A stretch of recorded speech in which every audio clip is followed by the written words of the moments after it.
Right, welcome to the Max Motors Wellington Family Speedway. We're here for night 2, the finals night of the Capital Pools and Spas New Zealand Stockcar Team Champs. And what a night it's been, to be fair. Last night was awesome. Some of us were lucky enough to go home and get some sleep. Others were lucky enough to go home and do paperwork and deal with a matter that happened all the way back at 7 o'clock last night in race number 1 of the whole event. You wouldn't believe it. It's been absolutely crazy for some people. Joining me now, I've got Speedway New Zealand President. It's Ricky Bolton. He's made it all the way from the south. And Ricky, mate, it didn't fully go to plan last night. There was 11 awesome races. Let me get me straight. There was 12 awesome races, 11 results we sorted out, one of them we couldn't quite, and we're going to have a chat about what happened there in race 1 against the Palmerston Pumas taking on the Auckland Cats.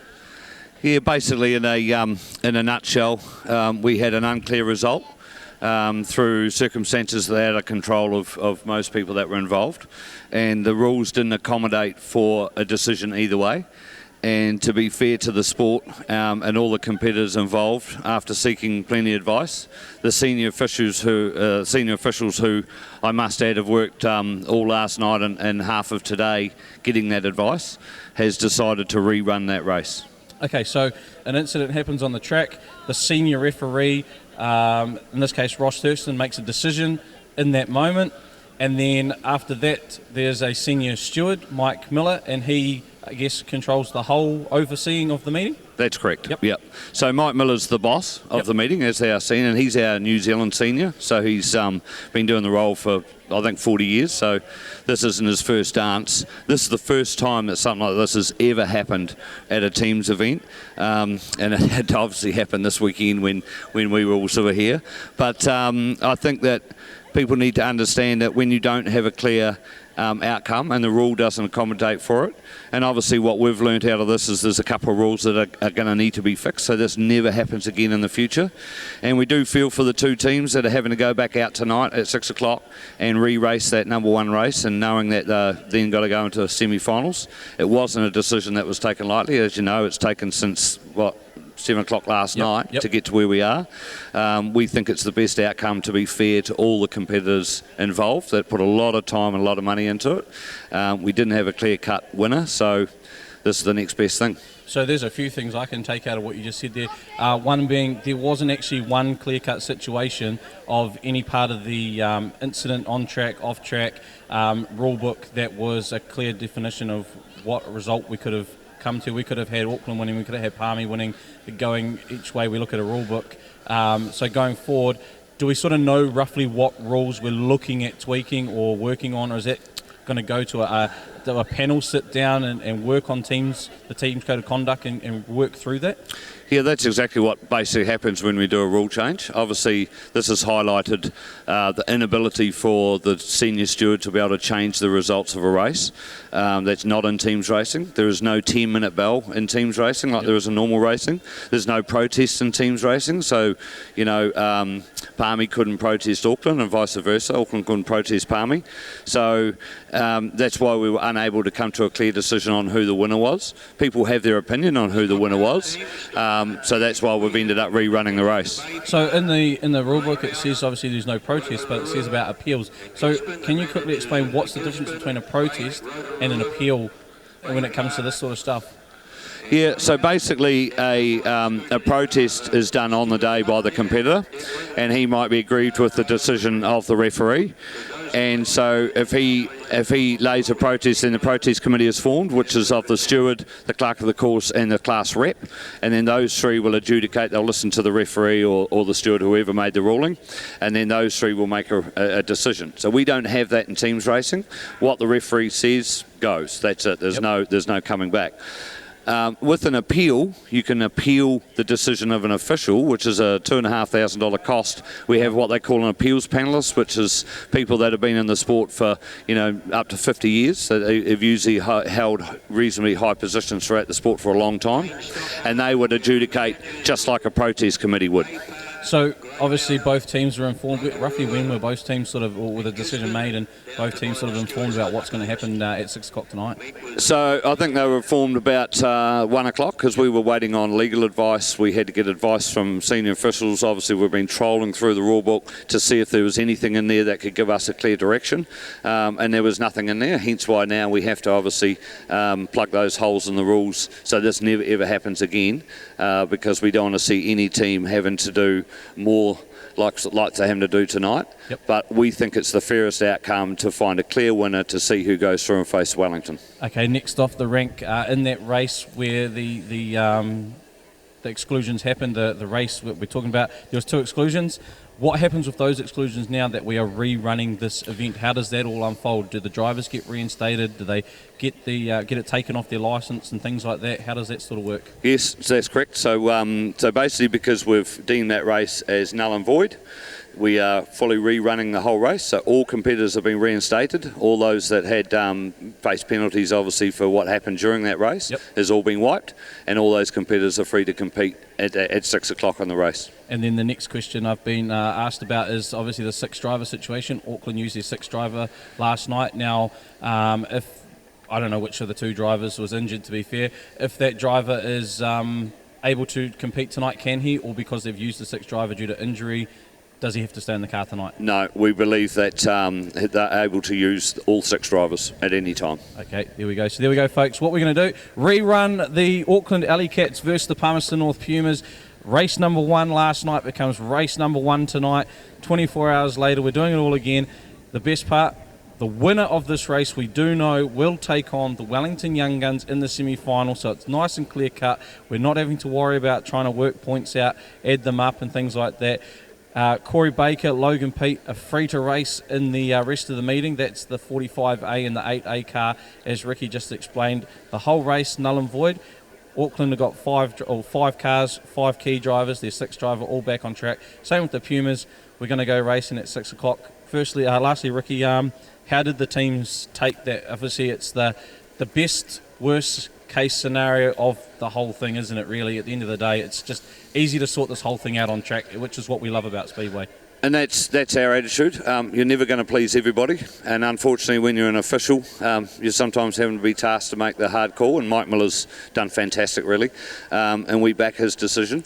And like I said, you're not going to please everybody, but it's all about being fair. Let the talking happen out on the racetrack. If the team is good enough to get through to the semi-final, then they deserve to be there.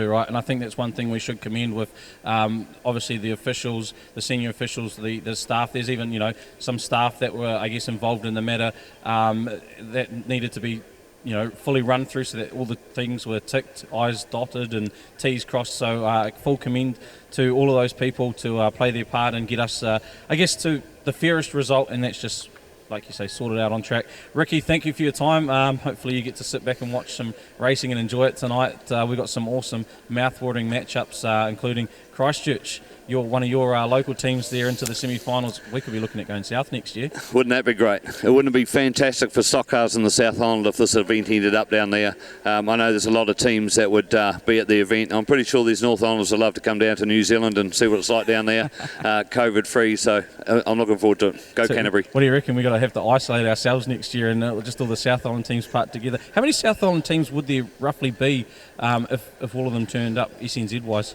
6. Basically, if this event ended up Christchurch, I think there'll be 6 South Island teams that would do the event, so it'd be awesome. We could be potentially looking at a record team champs next year if Christchurch take the title. Yes, we could.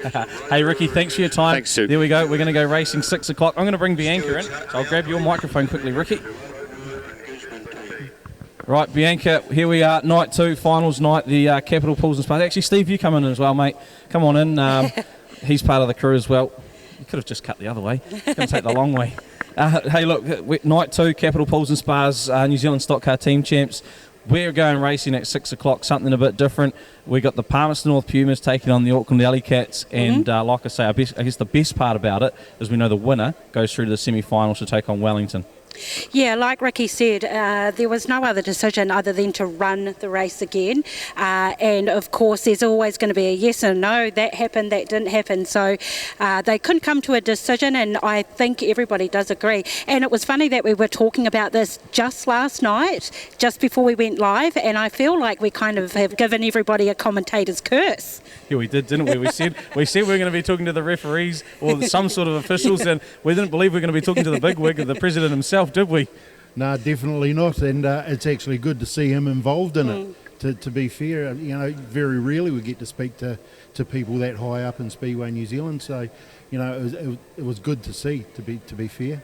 I had a quick chat with Ross Thurston, myself, the senior referee for the weekend, and he actually only had two other relegations. One was Bevan Phillips in the race, the Stratford car 72S against Greymouth.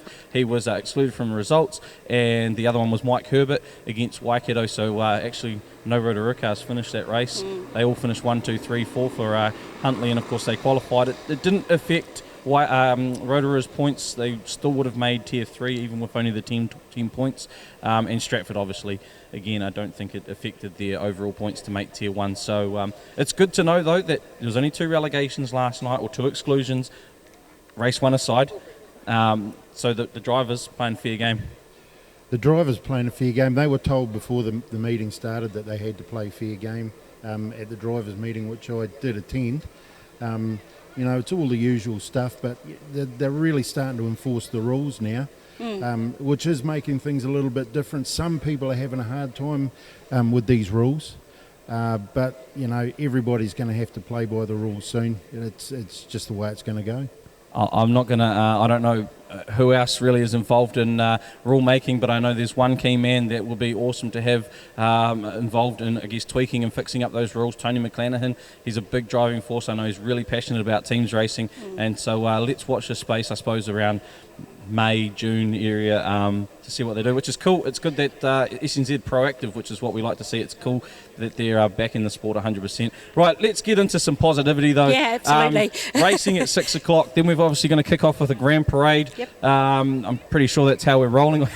I'm going to go with it anyway. We made the call there. We're going to go racing at 6 o'clock, then we're going to have a grand parade of the rest of the finalists after that, and then we'll for sure know our top tier and our bottom tier. Yeah, and of course we want to welcome everyone here to Timarua in Wellington. We want to welcome everyone who's watching around the country, but we want to give a big, huge welcome to everyone who's watching internationally. We've had messages from Vietnam, Brisbane, all over Australia, everywhere, France even. We had one from France. So hello to everybody, kia ora, welcome. We hope you enjoy the racing. There we go. I think what we might do is we might shoot off around the pits, catch up with a couple of managers as well while we're at it, and even some drivers before we go racing at 6 o'clock here at the Max Motors Wellington Family Speedway. We'll see you soon. Awesome. Joining me pit side, guys, is Ian Parfitt. Now, Ian, you're the manager of the Pumas team. How do you feel about the decision that was made to have the rerun tonight? Well, it had to be, something like that had to be done, otherwise it was going to be a big fight. And I think that was only the fair decision to do it because it was a lap scoring issue. And to make it fair, we rerun, and it's given both teams a chance to get up to the top tier. Absolutely. So we were talking to Speedway management, Big God himself, earlier on this evening. I don't know if you heard him or not, but they're actually going to make some adjustments to the rules so that they're a little bit more black and white. Do you feel that that's necessary and long awaited? Yeah, it is certainly, because in a situation like this, there's nothing in the rule book to try and sort it. And it was clear as a day what happened. It wasn't Palmerston's fault, it wasn't Auckland's fault, it wasn't the referee's fault. It was a lap scoring issue which they had to sort out. Absolutely, and like you say, there's absolutely no one to blame. It was a really tough situation, but at the end of the day, a decision had to be made. Yeah, it had to be made, otherwise it's just going to be going round and round the table. You know, there's video footage, there's all sorts out there. So this is the only right decision to be made, and I think it's going to be the right outcome. It gives both, I know both teams have got to do 3 races tonight, particularly 3 races, but if that's the case, if you're good enough to do 3 races, we did it one year in Stratford, we'd do 5, so you can do it. And how do the drivers feel? They're all just strapping themselves into the car just now. They're feeling the heat? They're feeling the heat, but they're rearing to go, so hopefully what we've been through last night, what we've been through today, is giving them the big edge to try and get them home. Well, we'll leave you to it, Ian. We'll let you go and have the last word with the team. I think everybody here wishes both teams luck. We can't pick it. It's too hard to pick, so fingers crossed. Thank you very much. Awesome, thank you. Right, I'm down in the pit area, obviously in the dummy grid area. The Palmerston North Pumas are lined up. And I'm just awaiting the Auckland manager, Jeff Cook, to come along, and we'll have a quick word to Jeff, who's he's making his way over here. I'll just get into a bit of area. We've got the coin toss first with Paul Gaskin.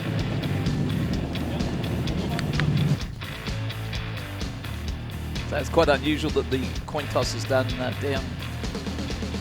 You're at the go there, Stu. I can't actually see where you are. Right, Palmy's got pole. I'll quickly grab... oh, Jeff's taken off again, but I'm definitely going to grab him. But Palmerston North Pumas have got pole. So just in case you missed that, Palmerston North Pumas have got pole position. Well, will that determine the race, do you reckon, Stu? Hey, look, it can go anyway. Luke Myers is going to head out the 15p car. Daniel Burmester, the 172. Hamish McLeod, the 667. 669, Brendan Ty. Yeah, that's who we were looking at before on screen. And the 772 of Kyle Lamp for the Auckland Alley Cats. 3NZ Gary Lonergan. 9A Jordan Baldwin's going out. The 659 of Matt Nathan. 8A. To be fair, I can't tell you what driver's in there, but I'm presuming it's going to be Josh Simpson and Corey Bacon, the 45. Jeff Cook's actually just taken off, so what we'll do is we'll catch up with Jeff after the race and we'll try and get his thoughts on what's going on. I'm going to shoot up to the commentary area. These Auckland guys are literally segregating themselves from us. Yeah, as they have to under the level 2 COVID-19 lockdown and restrictions. But as we've said, it's great that they could actually make it here. The trip south to fantastic weather here at the Max Motors Wellington Family Speedway, and those in the UK who've got some pretty cool temperatures. You'd love it here. Actually, you might not. Might be too hot for you because it's around about 24 degrees at the moment. It certainly was 24 in the car when I pulled up a couple of hours ago. I don't think it's got any cooler since then. We'll get a little bit cooler on in the evening. So 19.3 degrees and a slight northerly breeze here. The flag's just fluttering in the middle of the track. So we've got the weather station hooked into the big screen as well. So it looks like the Capital Pools ute is lined up across the track, and we are going to get the cars around and to their grid. Yep, and we've got the two groups up, or the two teams. Auckland Alley Cats, 3NZ is Gary Lonergan. In the 8A, it's Brad Simpson. 9A, Jordan Baldwin. 45A, Corey Baker. And the 659 of Matt Nathan. We cross to the Palmerston North Pumas and the 15p of Luke Myers. The 172p, Daniel Burmester. 667p, Hamish McLeod. The captain, 669, Brendan Ty. And 772, Kyle Lamb. Right, let's look at our grid. 772p. Kyle Lamp starts on pole. 659 of Matt Nathan from 2. 3NZ Gary Lonergan off 3. 667 Hamish McLeod off 4. 15 of Luke Myers from 5. 5. Yep, inside row number 3. 45 Corey Baker, and off the back it's the 8A and the 669. Green flag drops, and the outside line is sitting in wait. 772 Kyle Lamp trying to get a bit of traction here. He's got the 3NZ of Lonergan pushing him. The outside line still hasn't moved, and now Lamp tries that outside line. He's got a little bit of experience racing here. Doesn't count in team racing though, and Lonergan's off and gone. Now Luke Myers trying to hold up the 8A of Brad Simpson. Lonergan is the race leader. He's going to come up to a Palmy car first. Oh, no, he does have the 45, Corey Baker in front of him. Luke Myers is the first Puma car sitting in second place, but he's too busy having a go down the far end with the 8A, Brad Simpson, So Hamish McLeod looks to resume the second place from Luke Myers, and the lead car for the Pumas is now the 667. So Corey Baker doing a good job running with Lonergan. The 3NZ is the race leader. Corey Baker in the 45 running alongside, and now Lonergan went to have a go at Myers, realised he didn't need to. Hamish McLeod, the first Puma car, and Lonergan now is going to come up on Brendan Tye. Kyle Lamp's underway. Sitting in third place is Kyle Lamp. Lonergan into the back of Tye. Can't quite get past. Corey Baker is there to assist. And now Lonergan gets through. Oh, big punt on Baker from Lamp. Now Lamp goes to the inside of Lonergan. Has he got enough pace to get the 3NZ? No, I think it popped out of gear there, temporary. Something's happened, hasn't it? I think the 772 just temporarily popped out of gear. So Lonergan gets through, sorry. So Lonergan, our leader, 3NZ. He's going to come up. He's got 659 Matt Nathan in front of him, who will cover Luke Myers. Myers now, is he going to bite the dummy, or is he going to read it and find Lonergan amongst the two of them? Oh, he's trying to push wide, can't get it done. Great drive there from Matt Nathan. And once again, Lonergan is going to tail Brendan Tye. Corey Baker couldn't stop Hamish McLeod. And Hamish McLeod's catching Lonergan here. They're both on lap 4, make it lap 5 for Lonergan. And here comes Simpson. Oh, he doesn't even take his dive. Lonergan pushes round Tye and on the pole line, but McLeod's right behind the 667. And there's your two leaders, the 667 and 3NZ. Oh, 667 spins up Lonergan. McLeod through to the lead. Lonergan spins it round. He's sitting in second place. Kyle Lamp is, well, that's the battle for third right there, the 8A and the 772. That's your third and fourth place car. The 667 is the race leader. Lonergan is underway. He's about to approach turn 1 here. He's got Luke Myers in front of him, the 15. And look at Kyle Lamp. He puts the 8A into the wall of Simpson and opens the door up for McLeod to go through. Oh, no. Kyle Lamp's pulled the infield, the 772. Corey Baker's off into the middle of the track for the Auckland team. Corey Baker's pulled up. He's gone off. It looks like his steering's askew there.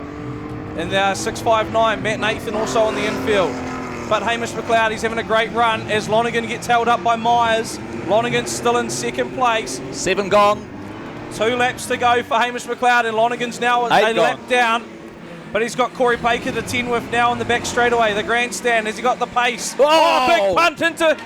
And great driving there from McLeod. Goes straight through. He's going to get the white flag this time around. The 667, Hamish McLeod leads the race. He'll get the white flag. 1 lap to go. He's got Luke Myers sitting in front of him. Corey Baker's going to be the only car that can have a crack at McLeod down in turn 3 and 4. Lonergan's now still a lap down. McLeod with pace to burn. Can he get round the outside of Baker? Gives him the nudge, and Hamish McLeod will go through. Takes the win for the Palmerston North Pumas, and that will see them through to the semi-finals of the Capital Pools New Zealand Stockcar Team Championship. 667. Hamish McLeod takes the win. Lonergan second in the 3NZ for Auckland. Gary Lonergan crosses the line in second place. And then Simpson for Auckland in third. And Kyle Lamp in the 772. Yep, well, they haven't finished yet, so we've got to let them cross the line. No, they haven't. We've got to let them cross the line, Colin. Just premature again there, mate. Yeah, no, I'm a bit premature sometimes. So 8A, Brad Simpson, he does cross the line in the third place. Kyle Lamp is did not finish. So Luke Myers finishes up in 4th, 15p, and it looks like the 669, Brendan Tye in 5th place. So the Palmerston North Pumas, they will finish up on 130 points. Add that in with night 1 points, 130, that's 270 points. And the Auckland Alley Cats finishing up on 65. Add that into their 140 from night 1, they finish up on 205. So there's your result, Colin. Fire away. I'm going to add up some mathematics here, work out who's racing who and I'll be back, but I'm going to leave you to rev up the crowd and celebrate the Palmerston Pumas through to the semi-finals. Hey guys, so I'm pitside with Brendan. Congratulations, the winning captain of the Palmerston Pumas. Brendan, that must feel good. Bit of a redemption, do you think? Yeah, definitely a bit of a redemption when we went out there like it was a final to us to obviously make the top 4, and that's how the boys raced it, and it came out on our favour, so it's good. Absolutely, and I was actually down pitside, and your dad had a smile from ear to ear. He was definitely acting like you guys just won the final. I don't know if you guys caught it, but Mother Nature was definitely excited too, because we had a little bit of an earthquake, but everybody's okay. The track is super soaked by the looks. Yeah, it was definitely wet out there. We went out there, and I'm glad we done a bit of wheel packing because it would have been terrible at the start. It still wasn't 100%, but hey, we all got a race on the same thing. So it started coming too, but hopefully it'll come to later tonight. And now, of course, you face the young guns. Have you guys? There was a little bit of problem with your car, which we won't talk about. But is there any damage in the team? Nah, not too much damage, luckily. I think obviously got to do a check over and stuff. Could have been a lot worse, but yeah, we'll get them prepared and get ready to do the next one and treat it like another final. Absolutely. Can you tell us what that issue was? It just looked like there was something wrong with maybe a bonnet clasp or something. Nah, the accelerator, one of the springs actually broke, so the accelerator was jamming itself on. So I definitely didn't want to go out there and have the accelerator full noise while I was going into a corner or anything. Especially when the track's that wet, eh? Yeah, exactly. Did not need that. So you got the boys onto it to make sure it was sorted before we went out. Awesome. Well, I'm sure that everyone here wants to congratulate you. You've you've got to go and have your hair checked, but we'll see you out in the Grand Parade. Well done, Brendan. Well done. Awesome. Thanks, Bianca. See ya. No worries. Cheers. We've got the car of the week, or cars of the week, out on the track. We've got a Holden Commodore Berliner. That is a fantastic shape, that 2011. The 3-litre model at 14,980. This is the Commodore Berliner in a rather nice colour. I like that colour. And it's a 2011 3-litre Holden Commodore. And following that is the Toyota Corolla GX 11,980 for the Corolla. Always a great car. Very reliable Toyota and the Commodore header. That available at Max Motors on High Street in Lower Hutt. And also you can have a look at them online as well. So here comes the drivers' parade. Cheer for your team as they come past, folks. You won't see the cars going this slow again. And the host team, ladies and gentlemen, it's the Wellington team. Give them a big hand. The Young Guns.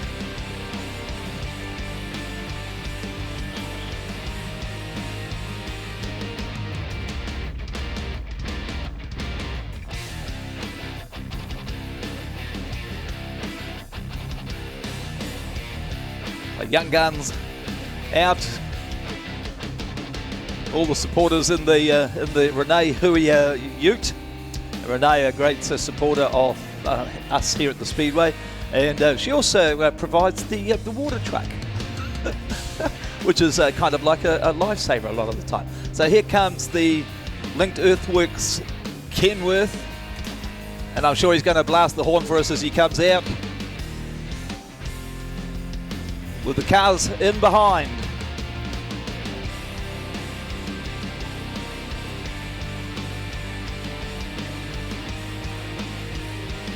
Hilton Parker, the manager of the Young Guns.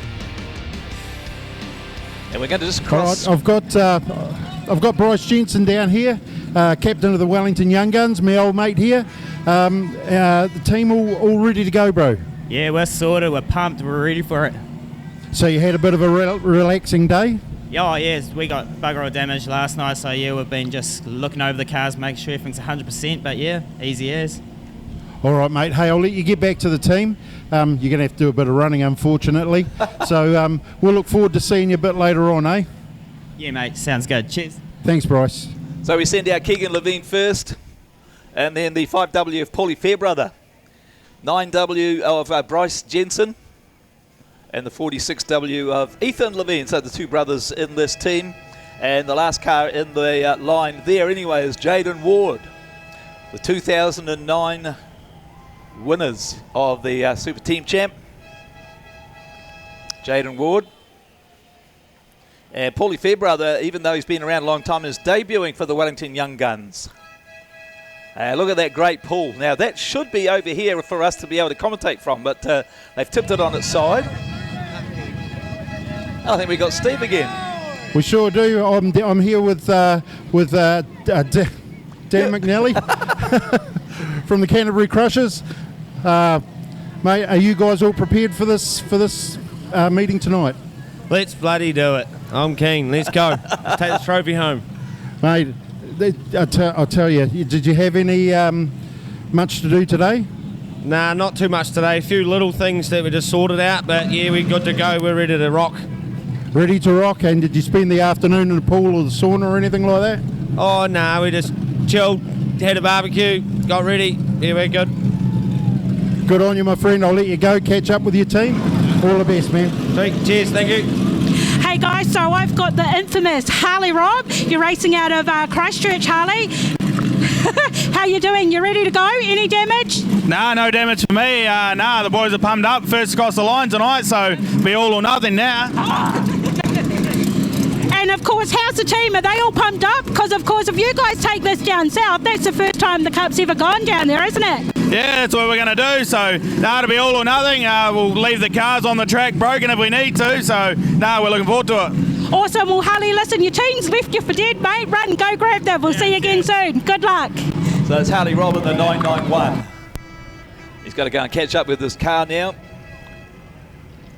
And next out is the Stratford team. Give them a big hand, folks. The Stratford Stormers. Steve, who have you got there? We're here with number 88, Justin Hutchby. All prepared, all ready to go, mate? Yeah, I hope so, mate. Hope so. Hey, not a lot of damage? No, we're quite lucky this week. Yeah, we pretty minor, a couple of little bits and pieces to change, but it was pretty cruisy morning. Awesome. You got the afternoon to relax and regroup? Yeah, kind of. And I've still put the hours in to make sure things are right. So the boys are pumped, and we're really hoping we can pull it through this year. Awesome, mate. I'll let you get back to your team. All the best. Cheers, mate. Thanks, man. Thanks, Steve. Doing a great job standing next to the cars just by the Demon Energy Gate. As the Waikato, you wait until these the Waikato cars go past turn number, or heading into turn number 3. That's where all the Waikato Wanderers are actually supporters are. And you'll hear the cowbells from here to the Waikato.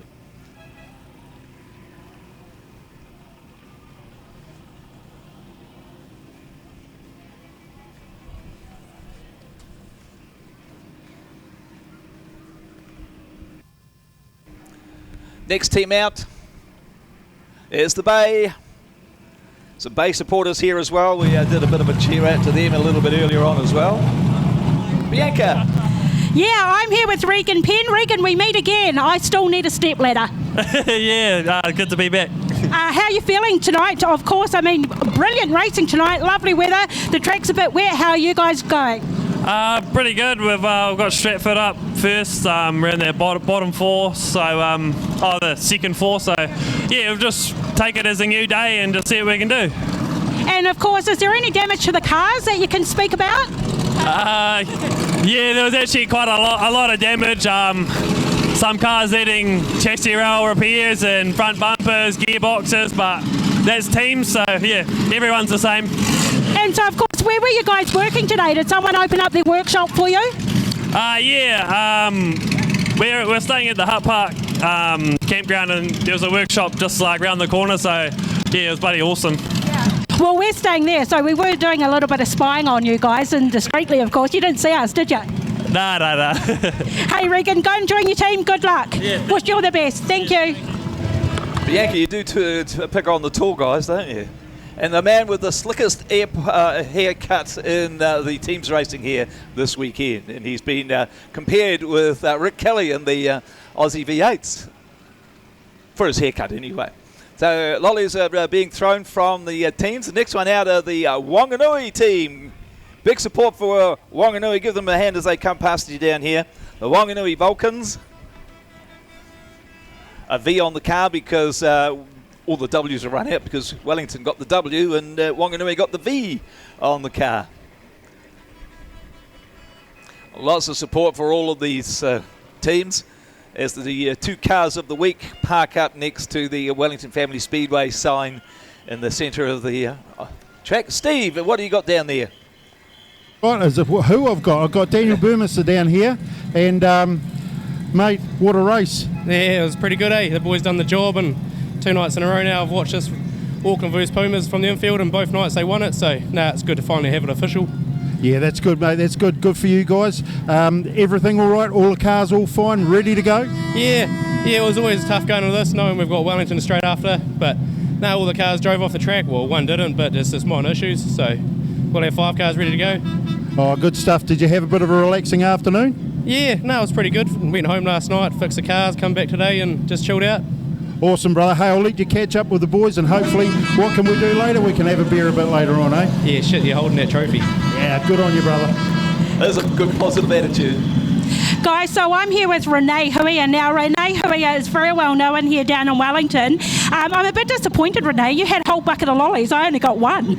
Oops. You're like the Jacinda, eh? Go hard, go fast, just get them out. I got good lotteries this year, so it's good. Now, for anybody who doesn't know Renee, you're the major sponsor of the Young Guns here tonight. Yeah, I am. I love the team. The boys are amazing, and all their families and all the pit crew are just fabulous. Team managers that we have, Lexi, who puts it all together. Proud of them. Absolutely, and it's not just you, of course, it's Dan, so we have to acknowledge Dan, who's out there in the middle. He's driving the car, so he's out there with all the kids and their flags and all of that, because this is a big thing for us. It's all about family and having a good time. Yeah. Absolutely. So, of course, the team just drove by and gave everyone is really responsive to you, Renee. They gave the thumbs up, the big cheers. That's so good to see. Yeah, look, their team are just amazing, and like I said, we're one big family, and that's what we love about the Young Guns. That's all it's about. We all get in, we get stuck in, help each other, and yeah, they're all a great crew. Love them all. Well, they love you too, I'm sure. But listen, Renee, I'll let you go enjoy the team. I'll enjoy my one lolly, and good luck for the rest of the night. Thanks, hun. Awesome. See ya. I've got Sheldon Artapeti down here, a Wellington boy from way back, I believe. Yeah, something like that. Christchurch for the weekend, though. Hey, good on you, mate. Good on you. I remember you when you were a young fella. Used to come here with your dad when he was racing in super modifieds. Yeah, he was pretty good in the old mods and grew up around it, so now I'm stuck in it. So, no, it's been pretty good, eh? Oh, but mate, I'll tell you, it's good to see you out here on the track at Wellington in a car that's relatively new to you. Yeah, it was actually my third meeting in it last night, so it's still coming together, and we're just putting together some laps, and the boys worked well last night, and we're looking forward to tonight, so it's been good, so yeah. Awesome, bro. And the preparation all went well today? Yeah, it was pretty good actually. We all went through with minimal damage, so it's always good going into the second night with 100% cars, and yeah, we're looking good for tonight, and we're all pumped up, so yeah, we're ready to go up the crushers. Awesome, Sheldon. Hey, thanks for that, mate. We'll catch up with you a bit later on, eh? Yeah, sweet as, mate. Cheers, thank you. Well, best of luck, bro. Hey guys, so I'm with Tyler Walker. Tyler Walker, you're just like Regan Penn. You're so tall, I need a step ladder. This is getting crazy. Yeah, I think I'll start bringing a step along for you. Hey, so you're going through. Who are you facing first tonight, Tyler? So we've got Miani first up tonight, and the knockout really. So if we need a good run, and hopefully we can try and make for third and fourth. And how's the team? How are they bearing up? Was there any damage? You guys must have had a really, really busy day today, because yesterday's racing was brutal. Oh, we actually had a fairly cruisy day. We didn't have too much damage, so myself, we just had a couple bench shocks in the car, and other than that, just a good check over. The other boys had a pretty cruisy night. We didn't really do a hell of a lot out there really, so it's sort of that first race sort of shows on our cars, I think. But yeah, it is what it is, and it's a new night, and hopefully we can push forward, and we're still aiming for a podium, and that's what we want. Well, we wish you all the best. You've travelled a far way, a fair distance to come down and get the job done. So, Tyler, put it there. It's nice to speak to you again, as always. We appreciate the time you've taken. Go join the team, and good luck, Tyler. Nice, thank you very much. Cheers. So, great team work down there with our roving reporters with Steve and Bianca down there. That was a 1950s kind of a thing, wasn't it? Yeah, our roving reporters. Don't forget the Capital Pools Facebook page. Go to that, and if you like and tag somebody on that, you've got a chance to upgrade to the corporate Capital Pools and Spas corporate area over on the start-finish line. That'll be a fantastic evening if you can win that. And we're going to announce the winner after the first race, so you can spend the rest of the night in that fantastic facility.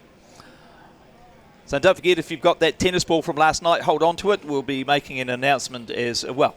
We can't make an announcement until we know who's actually won the Stockcar teams race. So hold on to your balls until then, if you like. Right.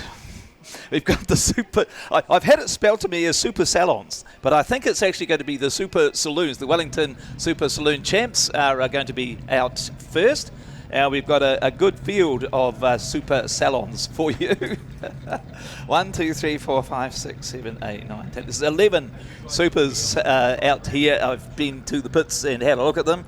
Looking good.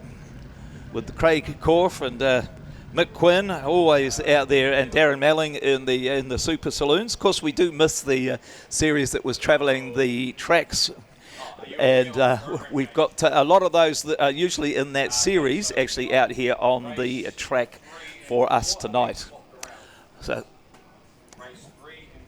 So we've got some news coming from race control via Stu as to what's happening with the racing for tonight, the finals night. I'll bring you that news as it comes to hand.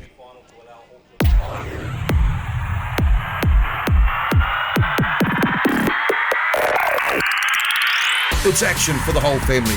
With 23 tracks around New Zealand, there is no better way to spend your weekends than at a Speedway New Zealand track. Here they come to the start-finish line again. There's something for the whole family. Sprint cars, saloons, stock cars, sidecars, midgets, and much, much more. Pack up the family and make a trip to adrenaline-filled, action-packed bashes and crashes that only Speedway can deliver. Visit www.speedway.co.nz to find out the track nearest to you. Speedway, it's our summer thing. So the pace being dictated by the 27S on the inside, and I believe that's a C7 shaped body on the car in the pole position. Certainly looks like it. Okay, here we go. Look at the speed of these guys. They've got a green.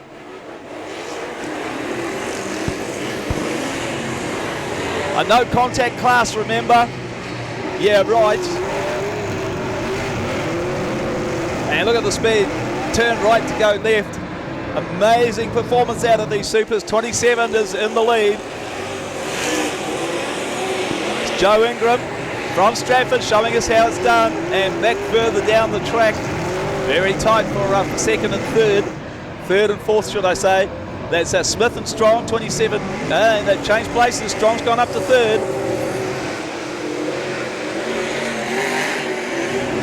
And look how that 23 car just hoiks it through the turns there. Mick Quinn, quite a unique car.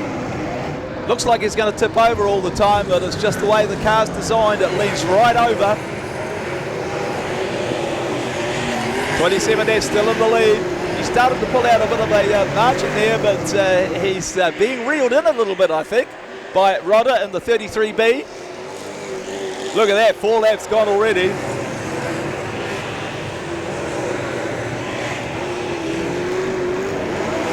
Throwing up quite a lot of that clay mix in the corners, especially the lead car. You can really see it as he's out on his own there.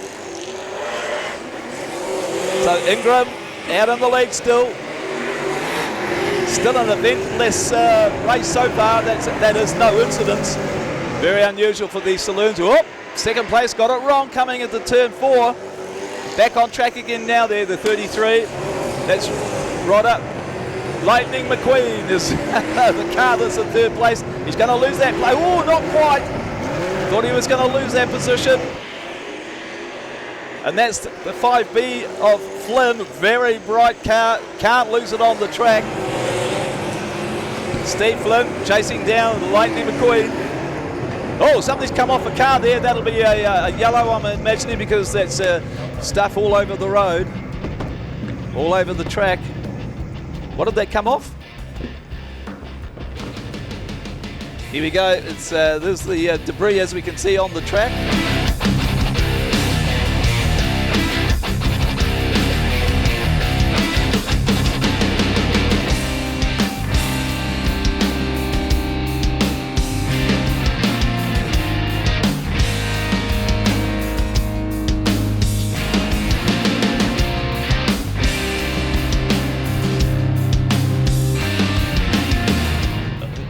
Yes, definitely a right front going on that one. So 2 cars out as they go back into racing conditions once again. There's still the 27 in the lead of Steve Flynn. Oh, look at this. Lightning McQueen coming up pretty quickly behind that first position car. They've done 6. That'll be the end of 7. 3 to go. Oh, he's giving him a go down here into turn 2. Oh, these cars are so close together. Throw a Young Guns t-shirt over all these cars at the moment. Well, I tell you what, this is all on. Oh, up the wall into the Demon Energy Gate. That'll be a yellow. Is that the 33B? Yes, he was in 3rd place. There's Rodder. He's going to try and get out of it. But they've gone yellow, so he'll have to go off the track running. Oh, he's got a right front flat as well. Actually, it's not even going round. Gee whiz, we've had some carnage in this one.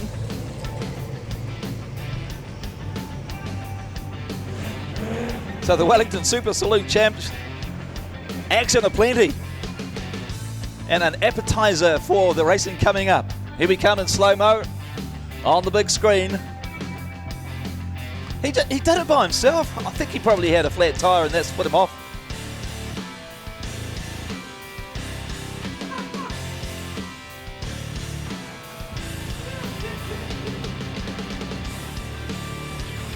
Yeah, there's thoughts that he's probably got into one of the Flynn cars. Here we go, watch this.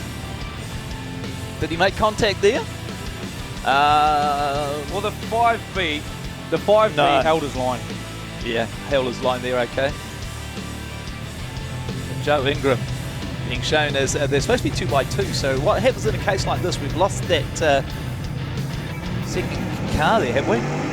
Anyway, the officials are happy, they've sent the cars away again. They've done 8, so they've got 2 to go.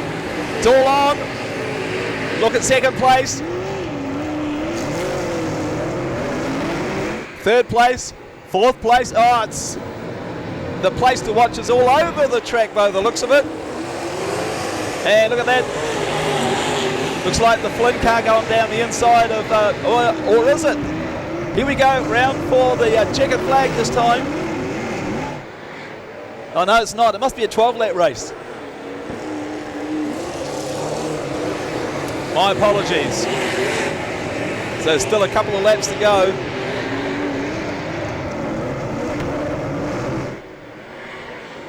So there we go. Yes, 1 to go. And look at that. The 27's got quite a lead. That's Joe Ingram, while the others are fighting behind him.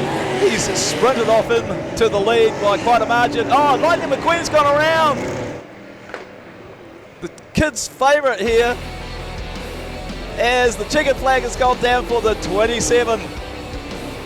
Joe Ingram and the Flynn's in 2nd and 3rd. They're being shown on 1st and 2nd on our electronic timing, but that's not right, I don't believe. So something's gone awry because we've also only got them as showing only done 11 laps. So we'll correct that and we'll bring the official results as they come to hand.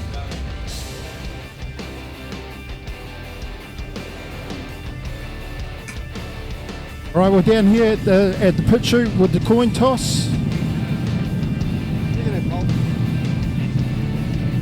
Who's got pole? Stratford? Oh. All right, you got pole? You got pole, John? Yeah. You've chosen 2. I think Steve's confusing everyone. Yeah, we're outside. Yeah, you got the pole.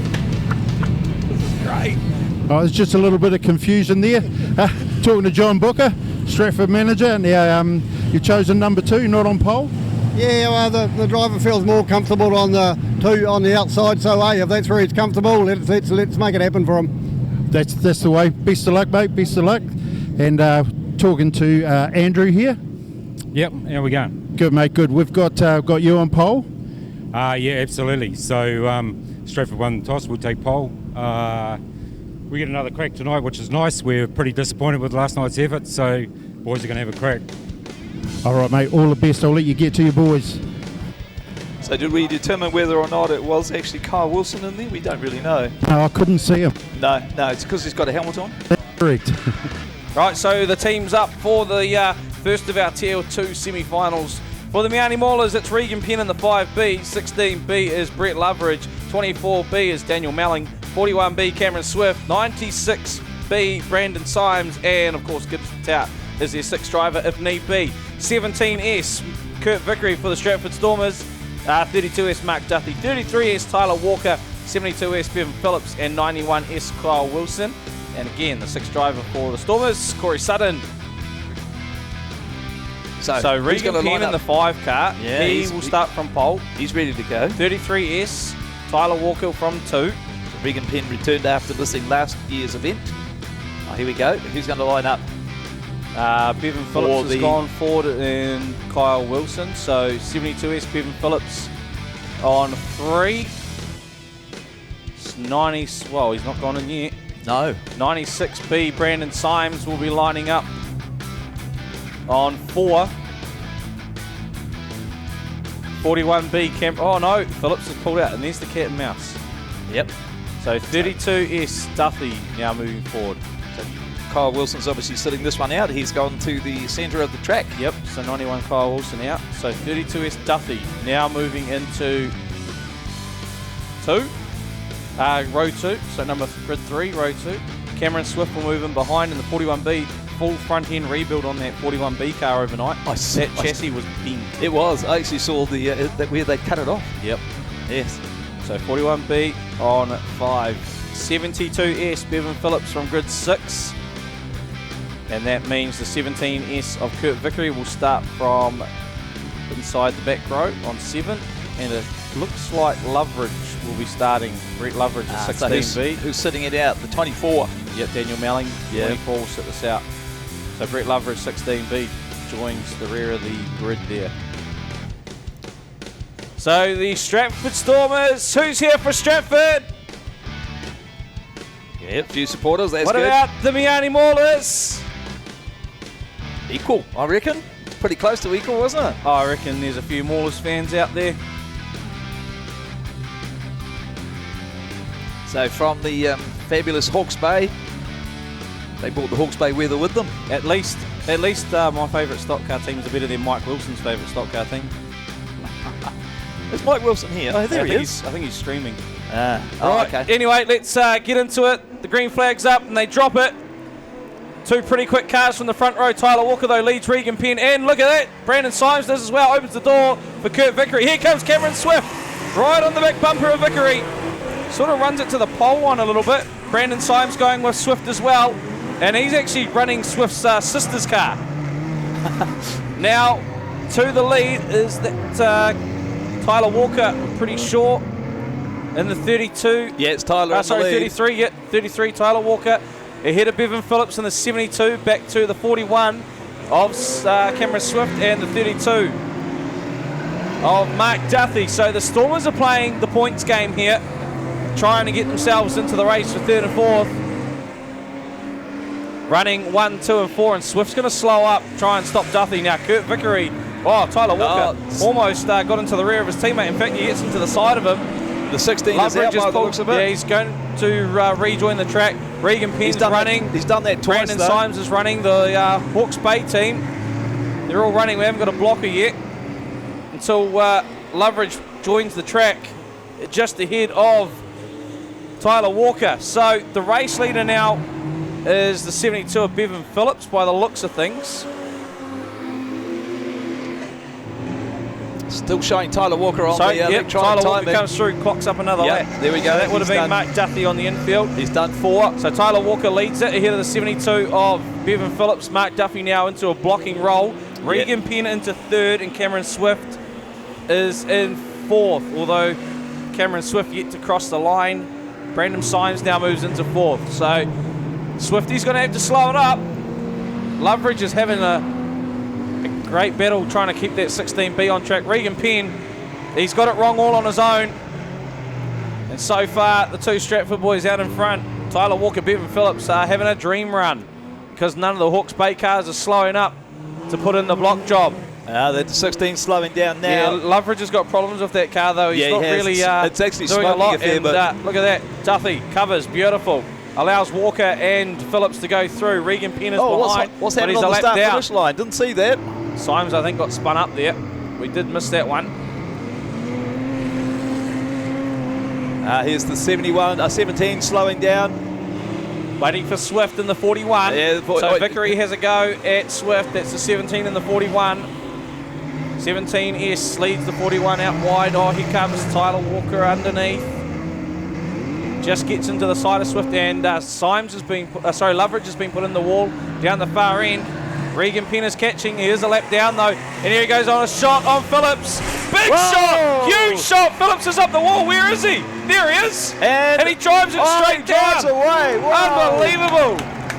I tell you what, I lost him in the smoke there, but he came back down on all fours and grabbed the gear. Off he goes. Penn's still a lap down though. So white flag will come out this time around. Yep, Tyler Walker's about to collect it. Actually, no, they didn't put the white flag out, and this is Tyler Walker's last lap. So Walker on lap number 9, and the white flag never came out. Must be 12 lappers, are they? You know what? You're right. Yes. You got me all excited when you said last lap, that's why. Yes, sorry about that. So 12 lappers. 12 lapper. I had it written down as well. So this will be the white flag this time. Well, no, he's still got to do a couple more. Regan Penn, though, is on the charge, and Cameron Swift's moved up a spot too. Oh, Duffy gets spun up by Loveridge, and there's some big problems there with the Loveridge car. White. Now it's white flag, 1 to go for Tyler Walker in the 33. He's going to sit in behind Vickery, and this is going to be a clinical drive here from Walker. Bevan Phillips is still in second and actually on the same lap as Tyler Walker. Two Hawke's Bay cars are charging, Swift and Penn. But it looks like Tyler Walker will slot up the inside of Symes. Here comes Stratford for a 1-2 finish. The Stormers. 33 years. Tyler Walker takes the win from the 72S of Bevan Phillips. And the 5B was third. Yep, Regan Penn. Well, Regan Penn hasn't crossed the line yet, so 41. No, Cameron Swift is third over the line. Oh, the 16's still pretty for damaged. A few to finish their remaining laps. Brett Loveridge. As Kurt Vickery pulls the car over the line, Regan Penn now finishes up the 5B car, and Kurt Vickery in the 17S will take fifth. He'll be the third Stormer car is what I was meaning. So for the Miani Maulers, well, it doesn't matter about the points for them. They only finish on 45. They are going to go to the race for 7th and 8th are the Miani Maulers. But the Stratford Stormers, they finish up on 150 points. So that's the benchmark to make the 3rd and 4th race. So Stu's doing some arithmetic, calculating points. Looks like Tyler Walker, I'd say, on the back of the 17S there. Looking at some replays on the big screen. Yep, that's Loveridge getting spun up. Symes getting spun up. There's Loveridge in the wall. This is a big shot. Here's the big shot from Regan Penn. Up the inside of Phillips. Boomfa! Up the wall. Look at that, nearly went over. He almost parked on top of it. Yeah, and he engaged just gear and drove off. Straight down. Great drive. Here comes another angle of the same shot. Phillips. Wow. Just left himself wide and dry, and look at the concrete come off the top of the fence too. Here's another shot possibly. No, that's Duffy getting spun up by Loveridge before he shot to the infield. Symes getting punted out by Vickery. Technical Welding Services Hamilton are specialists in the transit concrete mixer industry. From chassis drop-off to a full working concrete mixing, the team will take care of the job from start to finish. Full engineering services and general sheet metal work can also be undertaken. Need a quote? Call 07 847 2031 or visit our website www.techweld.nz. Technical Welding Services Hamilton, we are the experts. And it's not a teams race, it's individual racing. But what we're going to do is at the end of it, we're going to combine all the individual points together from each team to give ourselves an overall winner, overall winning team. Different format, different winning club. Yeah, love it. Club. Right, so Robbie Morris is on pole and gets us underway with the 993 Kane Dittmer to the outside. Let's see what the Martin boys are going to do from Greymouth. I've been told they're here for a bit of fun tonight. That's Sean and Darren and the Greymouth team. Traffic at the end of corner number 2. Pretty clear at the front though. Oh, big shot there on Quentin Hammond from one of the Rotorua cars. Looks like Dion Henderson had a go at him. Sorry, it was Brett Lovell. Bonnet's looking pretty similar there. Robbie Morris is the race leader though, the 638 from Rotorua. Kane Dittmer right in behind. Then we go back to Keegan Orr, the 735. Dion Henderson's just dropping back through the field, the 544. So Rotorua running in a good position to start with. Now the 46, Daniel Martin, under a bit of pressure from 43G. Quentin Hammond as they go down the back straightaway. Hammond up the inside of Martin. Robbie Morris leaves himself a little bit open. Dittmer looks to the inside. 74. Sorry, 46 of Martin. Daniel Martin up there as well. Great battle here for the lead between the Rascals, the Bulldogs, and this is 74. It's showing 46 on our ELS quite interestingly. So Dave Houston Jr. is the car in third place, the 74 from Greymouth. Then Keegan Orr. Then we go back to the 46 as Houston Jr.'s just been taken to the infield. And we go red. The Reds have come out. There's a wheel on the track. Down there in turn 4. Oh, Houston Jr. still getting into it. Sunstrike there coming out of turn 2. Wouldn't have seen those Reds there for sure. And there we go. Oh, it's a tyre, so the whole wheel hasn't come up.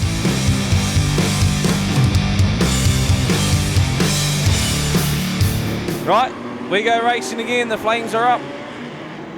And it's still the 638 of Robbie Morris leading it from the 993M, Kane Dittmer. 735 of Keegan Orr from Rotorua sits in second place, and it looks like the Rascals are on a bit of a block job here. Quentin Hammond, the 43G, is in fourth. Back to Aidan McPherson, 49M. In fifth, then big hit. The Greymouth cars into Dion Henderson. Dave Houston Jr., Daniel Martin, Tony Stanton, the 11 Greymouth car on the infield, and Daniel Martin, the 46 on the infield. So the Greymouth cars are turning it on, as is the 544 Dion Henderson. And looks like the Rascals have moved into running 1-2. Robbie Morris, the 638R, leads the 735R Keegan Orr, and then back to the 993M of Kane Dittmer as he just swipes the rear bumper of Keegan Orr's white flag. 1 to go. The first heat of the Capital City Stockcar Club Battle. Great format put on by the Wellington Speedway for this consolation event. Hammond still holding on to the fourth place as he tries to get past Dion Henderson. Puts in a bit of bumper. But it will be all Robbie Morris and Keegan Orr out in front. Dittmer finishing up in third place. Then the 43G of Quentin Hammond in fourth. Aidan McPherson in fifth. Houston Jr. Did he cross the line? Did Dave Houston Jr. cross the line?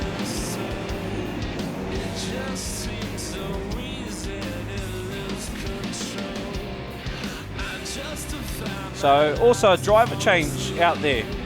52R tonight being driven by Brent Stewart. Of course, a member of the winning Rotorua Rebels team from a couple of weeks back at Barmy. So Brent Stewart out there in the 52 car, not Mike Herbert tonight. So there we go, first heat of the Capital City Stockcar Club Battle. That was cool, hey Con? Hey, it was cool. I like that format. I think it's great. Good concept there by the team here at Max Motors Wellington Family Speedway. So give him a hand. He ran a nice clean race out the front. 638 from Rotorua. So we're going to cross down to Bianca while the wheel packers are out there. Hey guys, so I'm pitside with the entire Stratford team. We have John Booker, the manager. We have Bevan, Tyler, John, Kurt. Did I get that right? Nearly. Yeah. Nearly. Oh, sorry. Hey, congratulations. I was just speaking to your manager, John, and Tyler, that was a very well calculated race, wasn't it? It was an awesome win. Yeah, it's pretty much from the start line.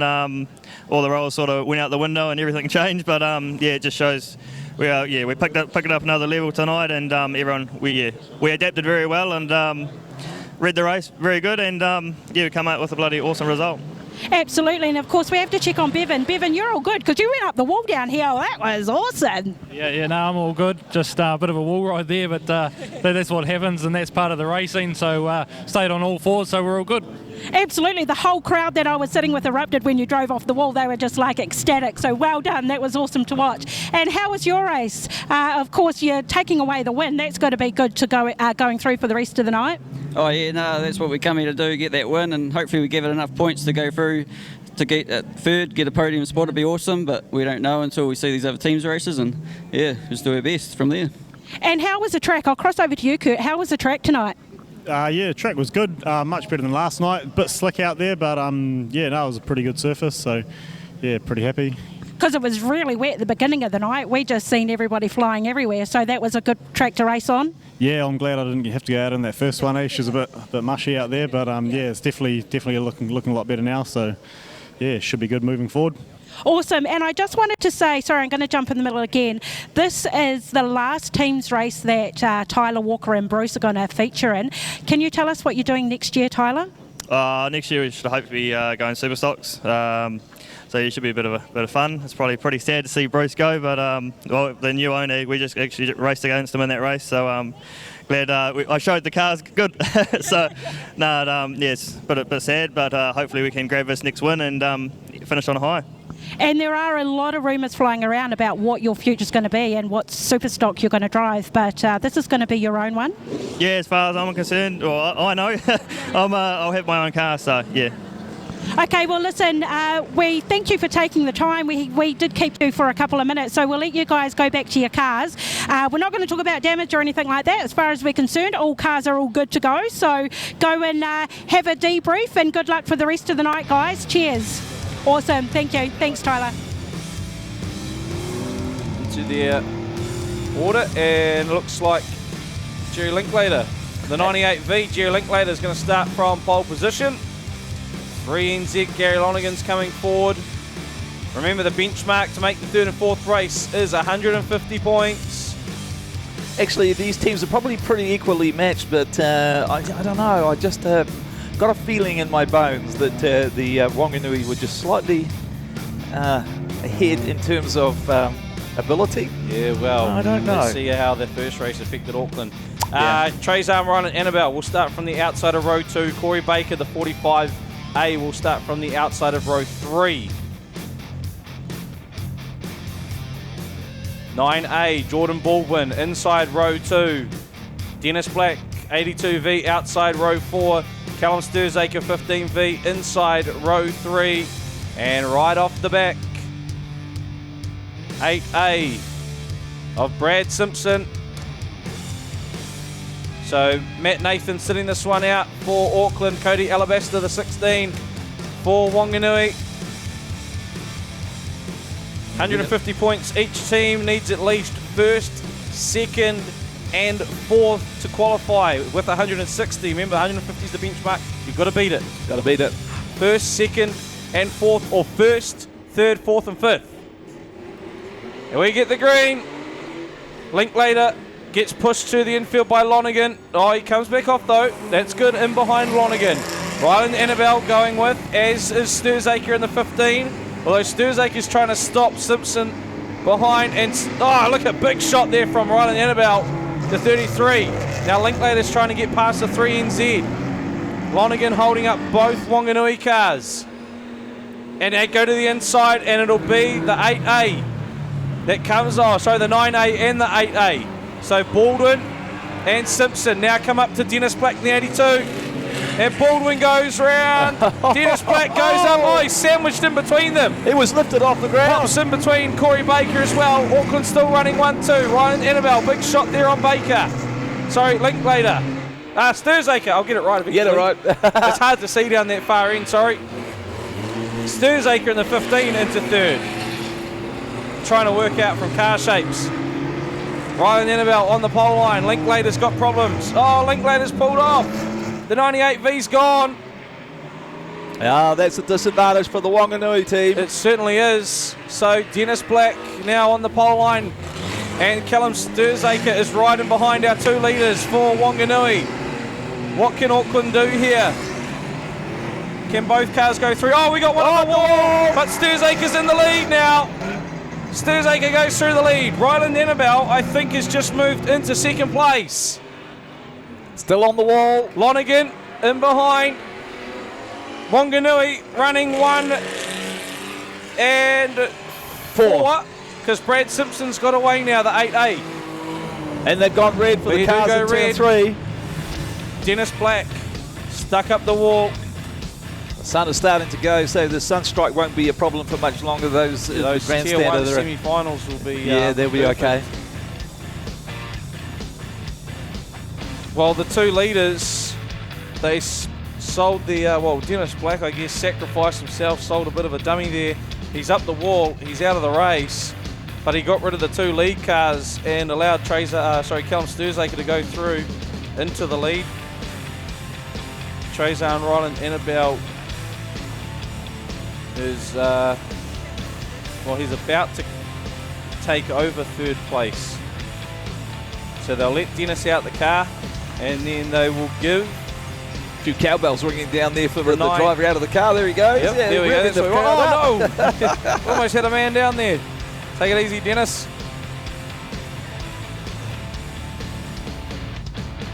So now they'll give the 9 car, Jordan Baldwin, his 30 seconds to get out. And that he does. He's away. So the 9A pulls away, and that'll mean he'll hold on to the 3rd spot. Ryland Annabelle is riding behind, but so is Lonergan. Lonergan's on the same lap.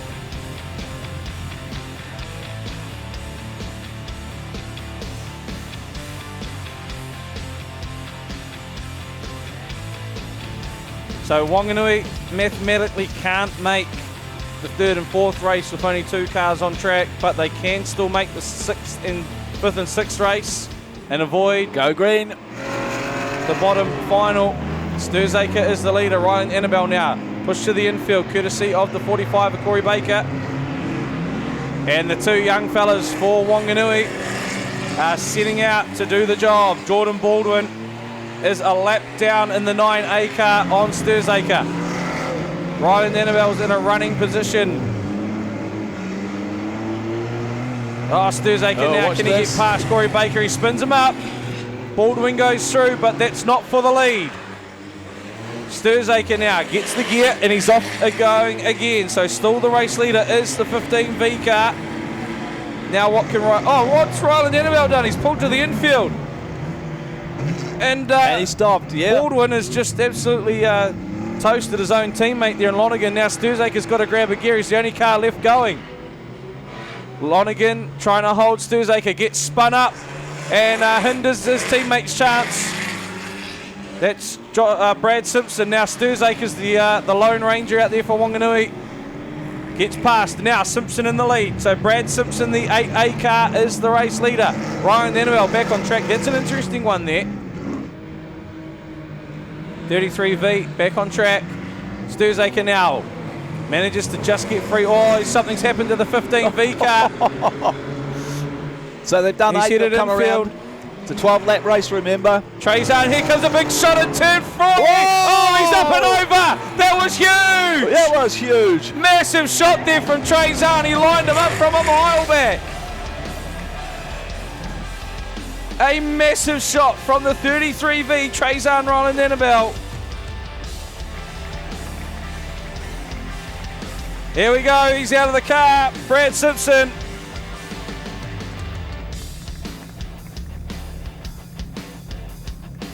Trezan gives him the thumbs up. Oh man, I'm watching it on my screen. It looks good on my screen. Look at this guy. Look at this guy in the Gladiator shirt. Do you want to see a replay guy in the Gladiator shirt with your straw hat on? He does! Here we go, I tell you what. Let's see a replay, eh? Trezan wants to see a replay. Here we go. Lines him up a beauty. Boom far. There goes Brad Simpson, the 8A. Oh, look at that shot. That was a good shot from the infield. So red's out, green's on. Oh, Trezan now gets smoked as he's parked in the wall by Lonergan.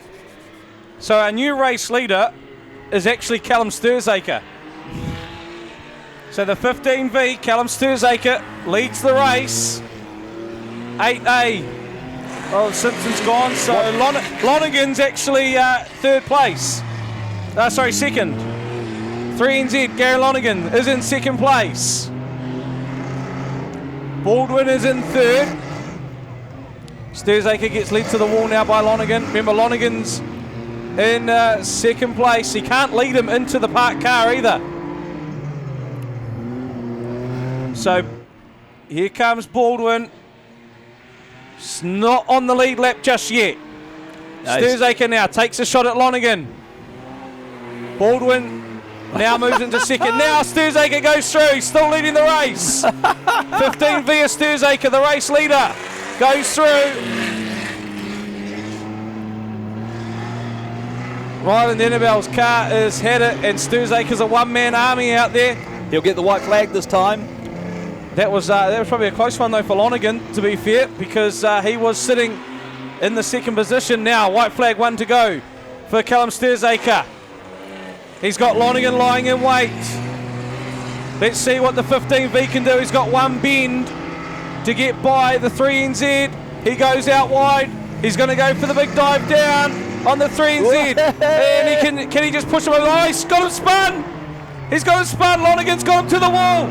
Sturzaker's got his foot down, but Callum Sturzaker's stuck, and the Auckland Alley Cats will come through and take the win. Oh, the crowd, they were so hopeful there. 2 against 1 isn't fair, is it?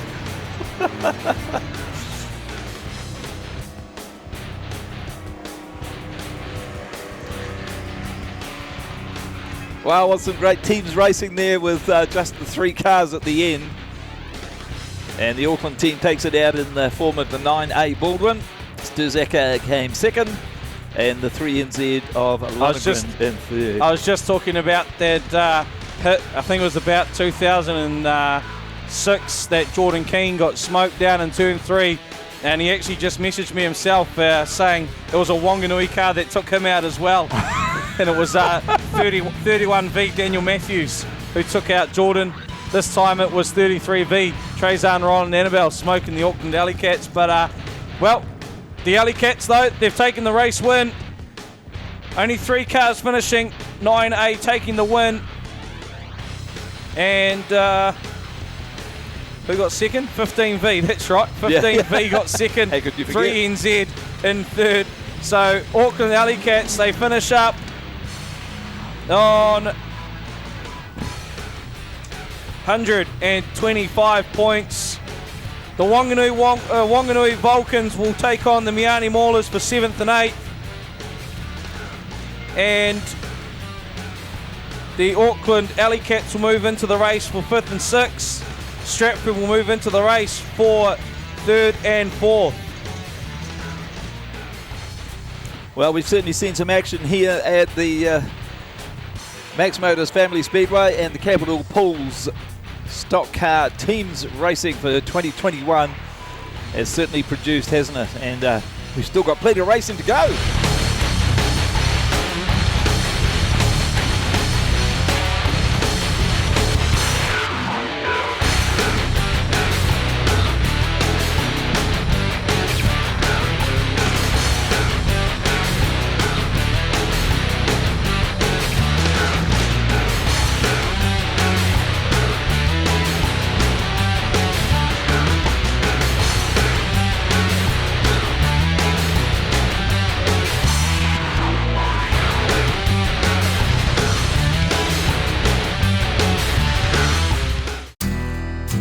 Brittany Carpenter, driver of 85 GM, based out of Greymouth.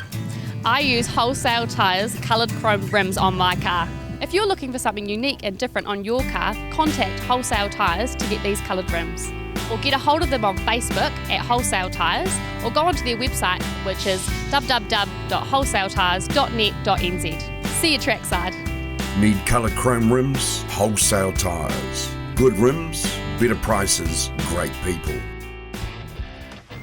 So I've got the grids here for the, of course, what happens here is they have a front, middle and back position on the grid. And if you remember, it was the 27S of Joe Ingram who was on pole in the first race. He ends up in the middle of the pack this time in 7. So on pole, it's going to be the 6B, which is Jacob Flynn. It'll be the 5B on 2, which is Steve Flynn. 3 is going to be the 5B of Steve Flynn. Yeah, said that. And 72 is on 3. That's Darren Melling. And in 4 is the 24, which is our very own Marty Halcon. I think he's out there after the damage he sustained in the other race.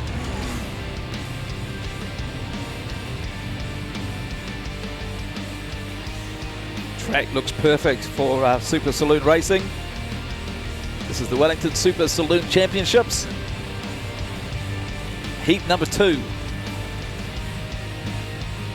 Another heat coming up as race number 12 on your program later on in the evening.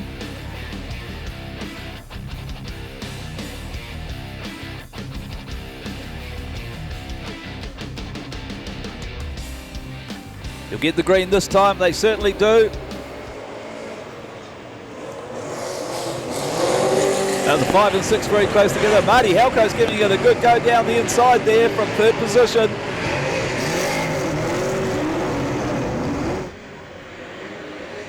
Look at the speed these supers can do around the track. We'll give you a flying lap time very shortly. 285 metre track here at the Mighty Max Motors Wellington Family Speedway. Interesting, the 2 Flynn boys.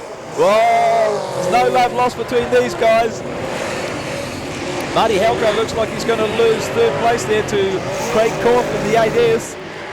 Giving him a good go around the outside, gets it slightly sideways though, so Marty's still able to maintain his 3rd position. The Flynn boys at the front still doing it. Round the outside, Corf goes and he gets Marty Halcro. And I think Marty's going to lose to the 95B as well. The changes in position.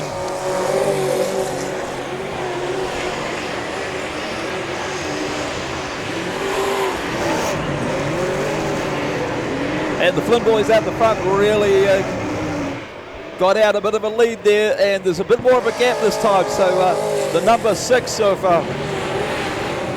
Jacob Flynn lost a bit of time on that lap, didn't see why, but doesn't take much. In these flying conditions, they're doing 16.01 seconds around this 385 metre track at the Max Motors Wellington Family Speedway. In second, Craig Corf.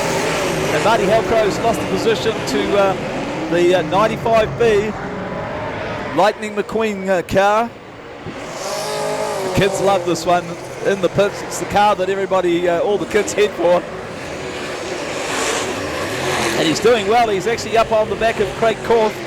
And he's going to go down the inside this time in turn number 3. The end of 8 laps now. 2 to go. Incredible speeds. Just looking for where the 34 is. Right hand side missing on the car.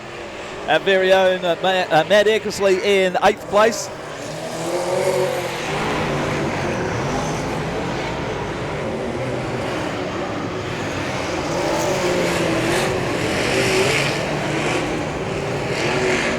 It's tight further back down the... I said the white flag was going to come out, but I'm wrong. Is this going to be a 12-lapper as well, Stu? I think it might be. Oh, it's a close racing here, and remember it's a non-contact category, but they get pretty close, and sometimes they do touch each other, and you often can't hear when... Yeah, white flag out now, so it is a 12-lap race. The last chance.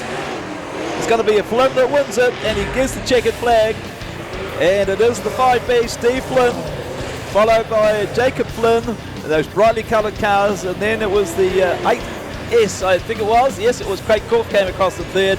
And the 95B, the strong car, in 4th place. And then it went quiet. Oh, what a great sound from these supers.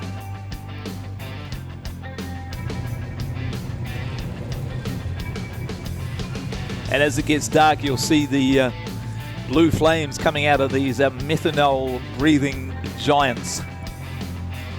Most of them are about 377 cubic inch V8, running on the ethanol. Paul Gaskin with the coin toss. Oh, it's tails. It's tails. Wellington on pole. Wellington won the coin toss. Okay. Hilton, any special tactics on this? Hide your ears, Ian. Oh no, we'll just go out there and go hard, and yeah, hopefully bring it home and be in the final. All right, thanks, mate. Ian? Yeah, we just got to go out there and do the same thing, go hard, and they've had one hard race already, so they just got to go out there and go hard and hopefully get in the final. Awesome, guys. Hey, thank you very much. As you saw it here, coin toss.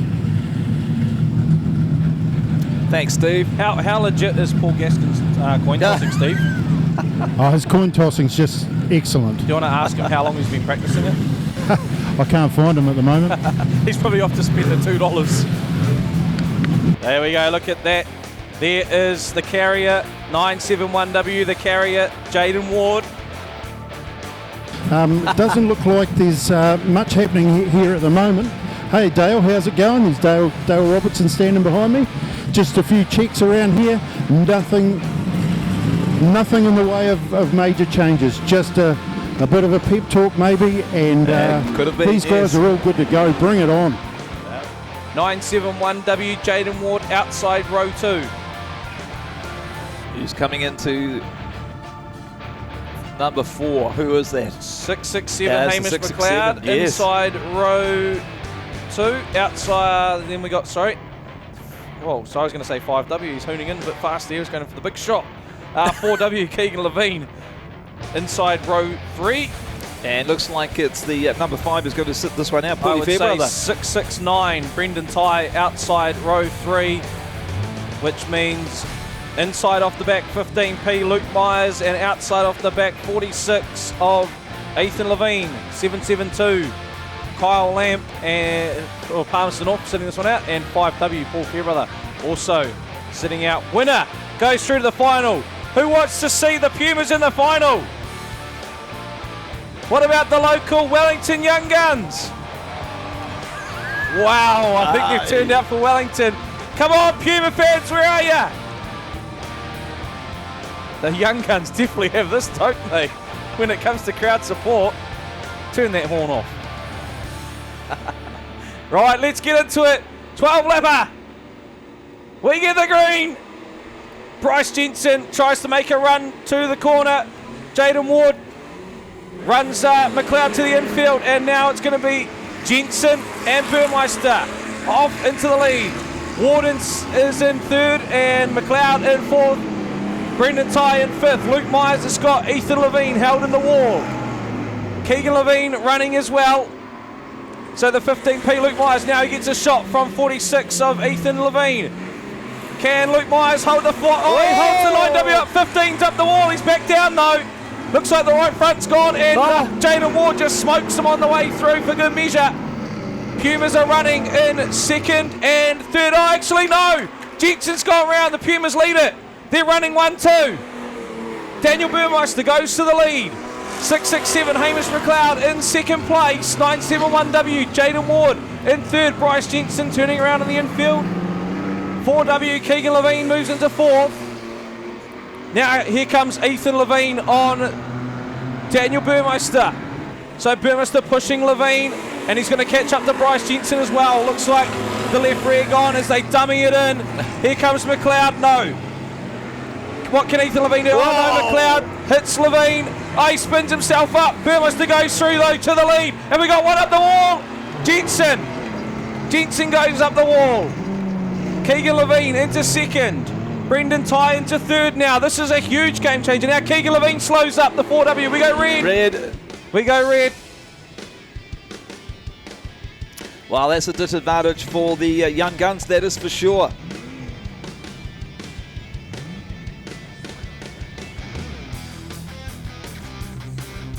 There's a spring on the track. Where do you reckon that is, Aaron? It's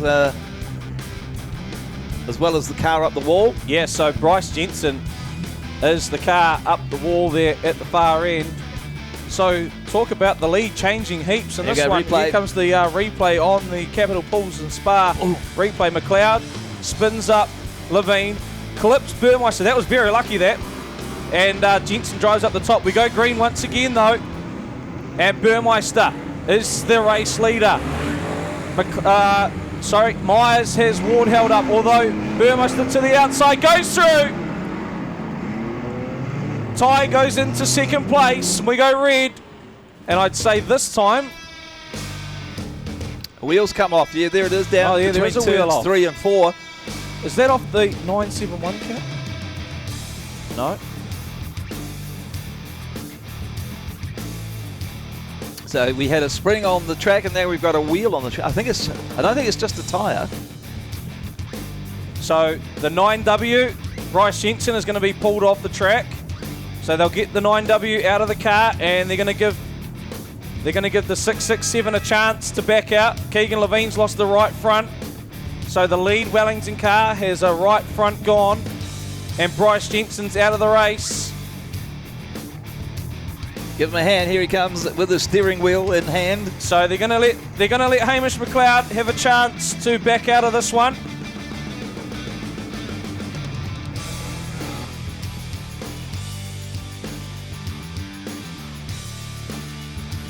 So Hamish McLeod's backed out of it. They're just going to have to check the bonnet here though. Carburetor area is still covered. So they'll get the, what are they going to do? Get the tech. Yeah, here's the tech advisor. Oh, so they've also, well, that's an interesting call. They've moved the 667 of McLeod off. Look at that right rear wheel. That right rear, the axle's gone too. On the Puma car. Well, major on that one, isn't it? It's not even moving now. It's not even going round. Yeah, we're just getting some information here. Sorry, we are just getting some information about what the call was to get that car off the track. Yeah, so because the radiator isn't covered on the 667, they've pulled them off. So it's radiator and carburetor. Yep, so the carburetor's well and truly covered, but the radiator isn't. Right, Pumas are running 1-2 now. 172. Is Burmeister. He's in the lead. Is in the lead. They can't be too content with this though. The Wellington Young Guns have still got 3 very capable drivers out there. Now Burmeister's been put in the wall down the far end. But look at this, Brendan Tye will slot into the lead. Oh, almost clashes. Almost clashes with Burmeister. Riding the wall down there. Levine gets Myers, but still now, Brendan Tye is the race leader. Levine in second, the 4W. And he gets a big shot there from Luke Myers. The clay goes through the sky. Burmeister back into second. Jaden Ward's doing everything he can to catch Tye. Tye puts himself up. Big shot. Brendan ties up the wall. He comes back down minus the wing. That'll be 172. Daniel Burmeister, though, through to the lead, and halfway point of the race as we go red. That'll be for the wing on the track. I'll tell you what.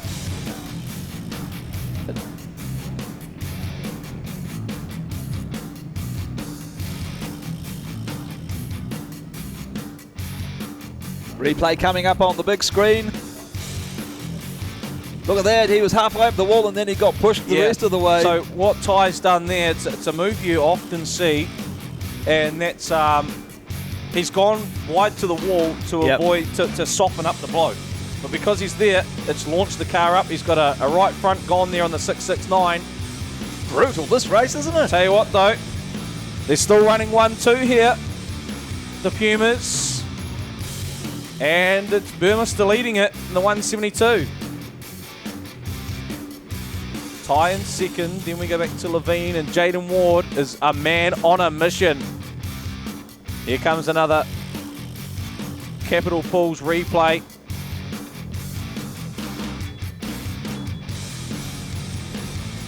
And the front left's gone as well on the 669. A bit of steel work on the engine cover. In the meantime, the officials have gone to the centre of the track. The reds have gone off. They'll go green very shortly. First semi-final gets back underway. We're 7 laps down. There's 5 to go. And the 172, Daniel Burmeister is the race leader. 669, Brendan Ty is in second place. And the lead young gun he's going slow, isn't he? This time will actually be Jaden Ward. Well, at the moment it's Keegan. Jaden Ward is now the lead Wellington young gun car in the 971. He's telling the boys to slow down. The arm comes out, tells them to slow down. Now Burmeister's riding behind these 3 young guns. Oh, big hit. So Jaden Ward, what's he going to do? He goes through. He's on the lead lap. Ward is on the lead lap. Now can Burmeister outrun Levine? Yes, he does this time round. Hugs it right down tight. Levine's going to give it everything in the 4W. Watch out, he won't give up. But Jaden Ward is on a mission. If Burmeister gets this wrong, Levine's ready to attack. Myers has got Ethan Levine covered. 10 laps down, 2 to go here for Daniel Burmeister. Jaden Ward, he's about 3/4 of a lap down the 971 car. Keegan Levine, Ethan Levine, they lie in wait in turn 1. The white flag is ready to go. Daniel Burmeister, we got a red. This throws everything in the mix. What's the red for? Ethan Levine waves his hands up. What's the reds for? Got some steel on the track. We've just been informed there's some steel on the track. Well, this race, it's swung both ways, but haven't both teams actually they've read it pretty well, to be fair. So the 971, and I think that piece of steel's been picked up with just by the start-finish line. So the 2 young gun cars, the 2 Levine brothers, are covering the 2 Puma blockers. There's a bit of steam coming from the 971, or it's smoke. It's a brand new engine too. That is a new engine in the 971 car this weekend. It is running hot. He's got 1 lap to go though, Jaden Ward. Well, he almost has a lap to go this time round. But tell you who's got 1 to go. Daniel Burmeister, look at the speed he's running at. He's going to have to pick up the pace though, because I know he's overheating, but Jaden Ward is on a mission. Now, can the 2 Levines do anything? Burmeister has half a corner. Jaden Ward, 1 lap to go for Wardy. Burmeister's got a corner to go. He's gone to the outside of Levine. Burmeister checks up. The Levines have got him held in. No, they don't. Burmeister goes through, and Pumas win the semi-final. The Palmerston North Pumas have gone through. They will go into the semi-final. Daniel Burmeister takes the win. The 172P car wins it for the Pumas. 971W, Jaden Ward crosses the line in second. We'll let the rest finish because it's all about points here for the 3rd and 4th race off. But it's the Palmerston North Pumas through to the final. Luke Myers crosses, Brendan Ty crosses. Ethan Levine crosses, Ken Keegan crosses the line. He's sitting in third place. He's going to make it. The 4W crosses the line in third place. 669 Brendan Ty in fourth, and 46W Ethan Levine in fifth. The Pumas are through to the final. 120 points, but it doesn't matter about points for them. They're in the final. The Young Guns with a second, third and a fifth will finish up on 75 points. 75 points. Going to quickly cross down to the coin toss for our next semi-final. All right, we got the head toss here. Coin toss. Golf pole. Yep. Christchurch soft pole, everybody. This is going to be another exciting race. We'll have a talk to the manager here. You got pole, mate. What are the tactics, brother? Try win it, obviously. It's pretty up there, and yeah, try to salvage some cars for the final. First priority, try and win it. I like it. Well done, my friend. Good to see you, and we'll see you on the other side, man. Ian Parfitt waves the checker flag once again for the Palmerston North Pumas. Technical Welding Services Hamilton is specialists in the transit concrete mixer industry. From chassis drop-off to a full working concrete mixing, the team will take care of the job from start to finish. Full engineering services and general sheet metal work can also be undertaken. Need a quote? Call 07 847 2031 or visit our website www.techweld.nz. Technical Welding Services Hamilton, we are the experts. They got a lot of damage to fix, that's for sure. Oh, listen to that crowd support. Now, who will they take on? Will it be the Canterbury Crushers or will it be the Waikato Raiders? We'll find out in a minute, won't we? Well, the Pumas have had to do it the hard way. They've done it before. They've done the 3 teams races in a night, quarter, semi and final, and that's kind of how they've treated it tonight. The first race against Auckland was pretty much a quarter final for them. The Pumas fans are happy down here in front of commentary. It's not over yet. There's still a lot of work to be done before they get to their 15-lapper grand final. 3 extra laps makes all the difference here, Colin. And I think, to be fair, 3 extra laps could have made the difference in that team's race too. Jaden Ward was on a mission, but at the same time, 3 extra laps could have cost that engine in the 971. Yeah, it was certainly getting a bit hot there, wasn't it? Losing Bryce Jensen so early in the race definitely cost the lads, the Young Guns. It's the story of the Young Guns. There we go, there's Clinton Cheatham. We can see Cheats in the 361. He's psyched up. 2NZ, Sheldon Arapeti started his mini stock career here. And of course, the Arapeti family been heavily involved in Wellington Speedway over the years. Tama in the modifieds. But there we go, the Canterbury Crushers, the Waikato Raiders.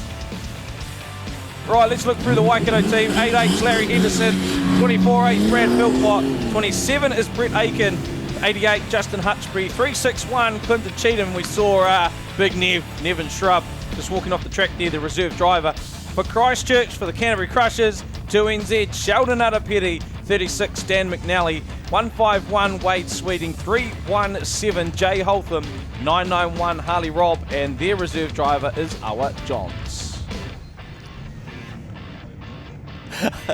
Right, Canterbury have pole position. 2NZ Sheldon Arapeti is starting from that pole position. 24H Brad Philpott off grid 2 on row 2. It is the 361 Clinton Cheatham and the 36C of Dan McNally. Row 3, 151C Wade Sweeting and 88H Justin Hutchby. Off the back on the inside, 27H Brett Aiken and 991C Harley Robb, who will take on the Palmerston North Pumas in the final. 12-lapper coming up. First time in a long time that the Waikato team have qualified through to the final round. And the Canterbury team, their best finish was 3rd overall in 2015. Can they advance to their first finals?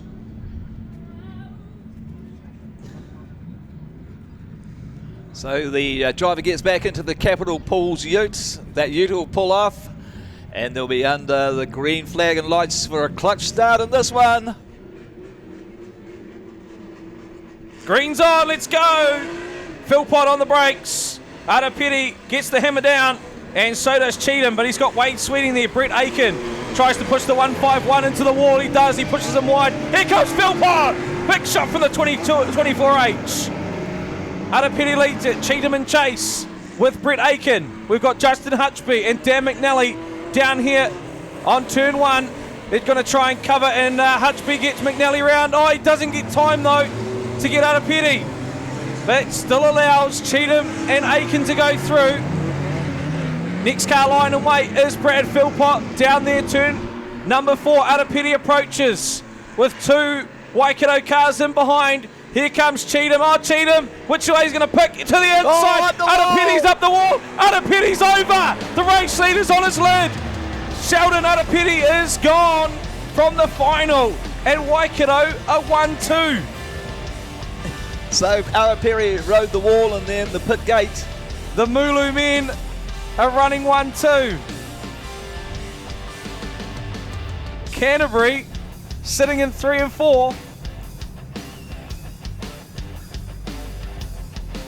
Lance Moore, what's he done to the team this weekend? They are running hot. There we go, we get another view of the underside of a stock car. Brad Philpott, he loves a bent chassis. Yes, Cheatham just puts in, I think Cheatham just gave that killer blow, to be fair, and Philpott finished it off quite nicely. The 2NZ goes up the wall and on his lid. Sheldon Arapeti. He was on a track he's done many laps round in a mini stock. In the 9W days. Oh, he dragged them a while too. Yeah, straight over the pit gate. Yeah. Thank goodness for the pit gate, eh? So here we go again.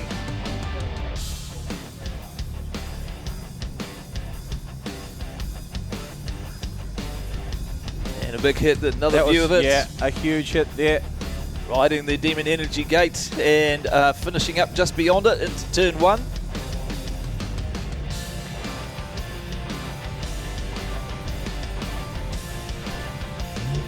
So the track clear, the gate looks like it's still in one piece, and we'll take the safety crews off the track into the centre once again, along with the Sheldon's car into the centre of the track. So the lights will go out. Yep, the lights have gone out. We're only 2 laps down. This race, it's got everything in it, and Waikato are running 1-2. Now Hutchby's got Sweeting in the wall. That lets Harley Robb through.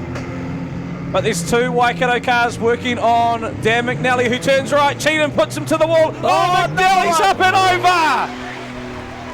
McNally is up and over. Christchurch are down to 2 cars. Cheatham's pumped in the 361.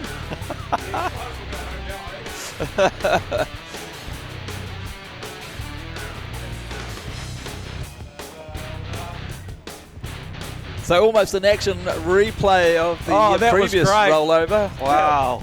That was here's the replay. Here's the Capital Pools replay. Brett Aiken just pace outside. McNally goes for the right turn. Cheatham follows him, and boom fart. Right front, up the wall, and pumps him in. Look at the crowd going nuts. How's that one, Waikato fans? Oh, Bumble's loving it in turn 2.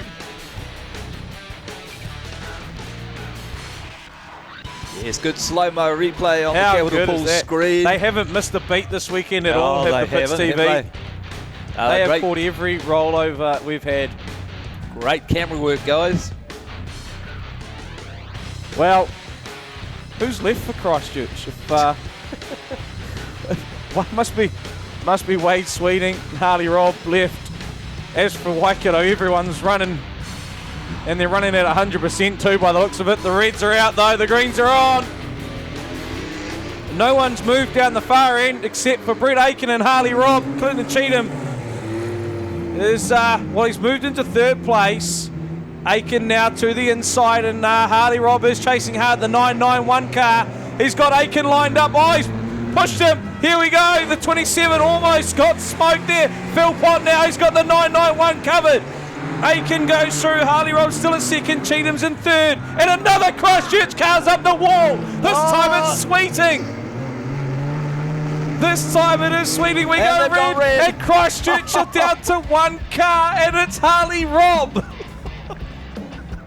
Unbelievable. It's almost a replay down the start-finish straight there, just a little bit sooner down the start-finish straight than the other two rollovers. Oh, I tell you what, I've just been advised too that Christchurch, either a Christchurch on a roll or a Waikato on a roll for rolling the Christchurch team. I can't keep up. But the 151 car is now eliminated, and well, I guess no matter what happens from here, Wellington are racing Stratford for third and fourth. Tyson Wooten, he's loving it.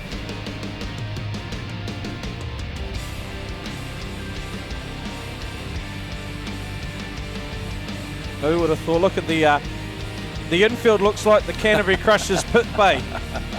Lights are out, the reds are out. Greens are back on. And it's Harley Robb taking on the Waikato Raiders with 7 laps to go. Hutchby's lying in wait for the 991 car. He's got Philpott in behind as well. And look at Harley Robb, he kicks it out again. No, he's pushed to the infield. Spins it up nice and quickly. Straight back on track goes the 991 car. He's moved down to third place. He's being chased. Well, Hutchby's got a bit of work to do to chase him down, but he's also got Philpott right in front of him. Here goes Philpott. Oh, he tags him, but pace to burn for the 991 car. And he's still effectively on the lead lap is Harley Robb. Although with no blockers. Fair bit of work to do from here for the 991 car. Philpott, he's going to lie and wait. He could run, to be fair, if he wanted to, but that's not what's in Philpott's nature. He doesn't know how to run, although he has won the Waikato Champs this year. He said he fluked it when I talked to him. We head down the far end, and here comes Robb on Philpott. Can Philpott eliminate the 991 car? Oh, Harley Robb gives him a big punt. Here comes Hutchby now, looking to go to the inside of the 991. Oh, he had to time it right.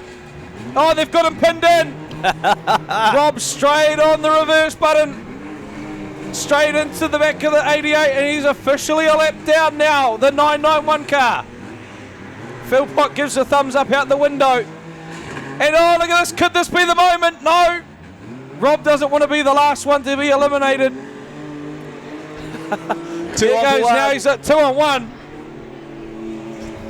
He's giving it his best, this Waikato team, they're doing a great job, but Harley Robb's not giving up. 10 laps down, they're going to get the white flag this time round. Brett Aiken and Clinton Cheatham, the Waikato Raiders, are going to the final, ladies and gentlemen, with 1 lap to go. It'll be Brett Aiken that leads them. 27H, 361H. Harley Robb's being put to the wall by Philpott. He's fighting hard, He is. He's battling to the end there. He gets away from Philpott, but it's the Waikato Raiders in the finals. Philpott's still chasing Robb down. Oh, what's Robb doing? Is he going to concede? He is. Conceded. Philpott's not even going to cross the line. Come on, Brad. Cross the line, buddy. Get some points. He's not going to. He's going to be officially recorded as a DNF.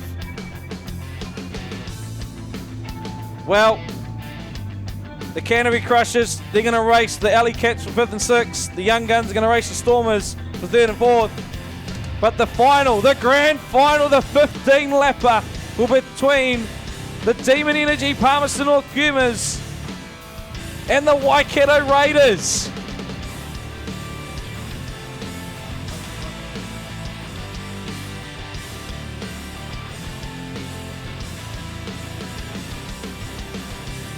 Hi, Malcolm Nardo from Suck It Up. We specialise in hydro excavation in the Canterbury region, safe big methods around services. Also we do septic tank cleaning, drain cleaning, CCTV over your pipes. If you want an excellent service, please check us out on Facebook. Suck It Up Limited, 740 Marston Road, Christchurch. Call them 24 hours a day on 027 588 8809. And looks like we're going to quickly cross down to Bianca to have a yarn with someone. Yeah, hi, I'm down here pit side with Ian, who is the Pumas manager. What a win! Yeah, well the boys took it to Wellington and showed what they can do with everything, and they put everything on the line. We said it was our final. They certainly got the final, did it as a final, but we'll be out there in the final, full noise, ready to go. Absolutely, and of course all the drivers met at turn 4. It could have gone any way, but of course it's gone in the way of the Pumas. Yeah, well, we've got young Daniel Burmester there. It's all we said to him, back yourself, you'll win this race, and he backed himself tonight. So that was very good. And there's a lot of activity here. We can't get any drivers because, if we scan around with the camera, we've got work happening everywhere here. We don't want to talk about the damage because we don't want to let anything away or anything go, but these guys are really busy. Oh yeah, the crews, we've got a magnificent lot of crews here, welding guys and that, but everybody's working hard, and you know they're gonna get the things all going back, so we'll have 5 good cars going for the final. Luke Myers okay? He's good as gold. Brendan doing good? Yeah. Everybody's good, yeah? Everybody's certainly good. Hey, good luck for the final. Put it there. We're staying on the North Island. How good is that? Oh, Hopi and Palmerston. Jace is having a cry right now. Sorry, Jace, but we're staying here in the North Island. Well done, Pumas.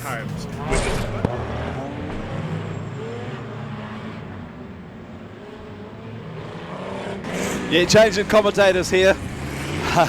I've just been down to mix with the crowd, and I've made my way back up here to see the battle of the clubs: Bulldogs, Gladiators, the Rotorua Rascals and the Greymouth Grizzlies. And it's the 43G, the Gisborne car, who's in the lead.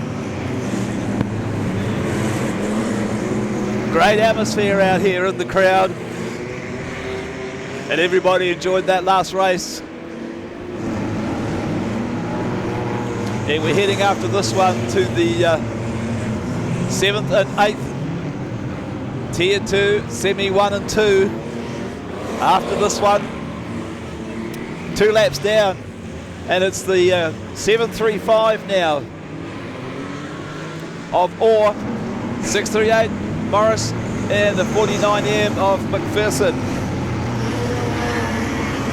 No team tactics in this one, but it isn't a team's race, but it's the battle of the clubs. So after race 1, the Bulldogs were 69 points, the Gladiators from Gisborne were 60, the Rotorua Rascals 50, and the Greymouth Grizzlies 30. So the Bulldogs 9 points over the Gladiators.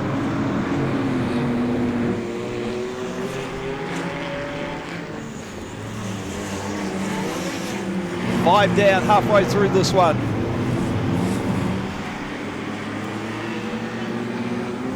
And a bit of coming together in that turn 3.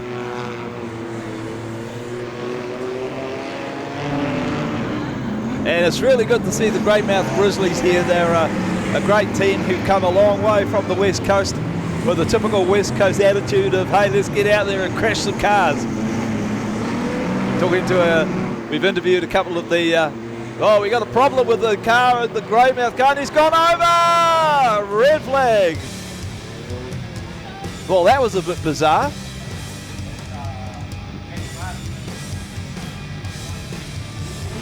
Daniel Martin, did we say? 46G. Here comes the replay on the big screen. And he just went in and just dug in and went gently over onto his roof, and before it even got onto the roof, the red lights were on. How's that for a very efficient official pushing the red button? Here we go, another view of it. Here, there's something definitely coming from the sparks coming from the right rear, and he just digs in and gently goes over. But of course, because he was the cause of the red light, he'll be taken out. Yeah, the 91 G of Martin. It'll be the 91 GM, won't it? And look at this fast coming out of the left rear wheel portion of the car. And another view of the underside of a stock car. We've had a few of those, haven't we? And it just shows they're basically the same but different.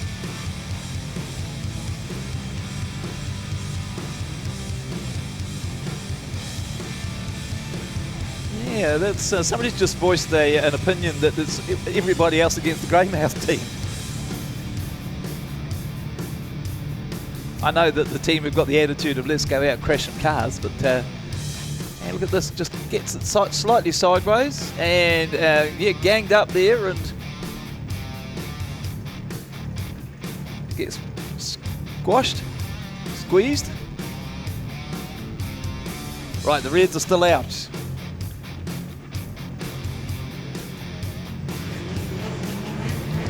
Reds are out. Green.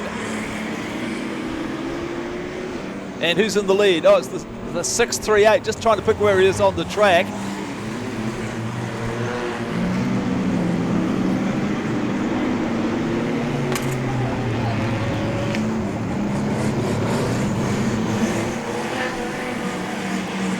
And it's very hard to pick where he is on the track at the moment.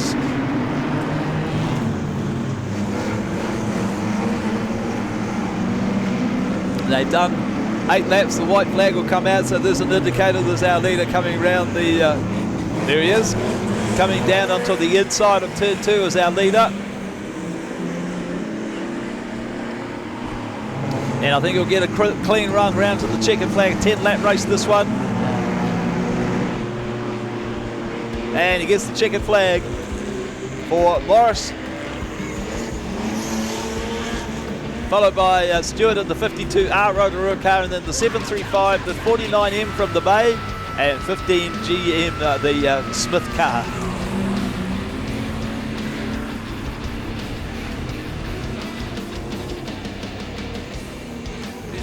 I'll get some points for you in a little while on this one.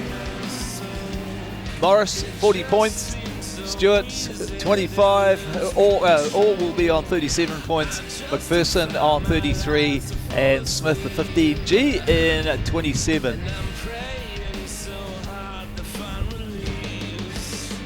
We've got to add to those. So that looks like it's, they've just disappeared off there. They come back on again. Yeah, so I guess going into that race, Bay Park were on 69. Yep. Gisborne were on 60. Rotorua on 50 and Greymouth on 30 going into that race. Remember, it's combined point from the whole team, so it gives you the top club. So that's pretty cool. Something different. Is it? It's a different See, at the first concept. race, Rotorua finished first and second.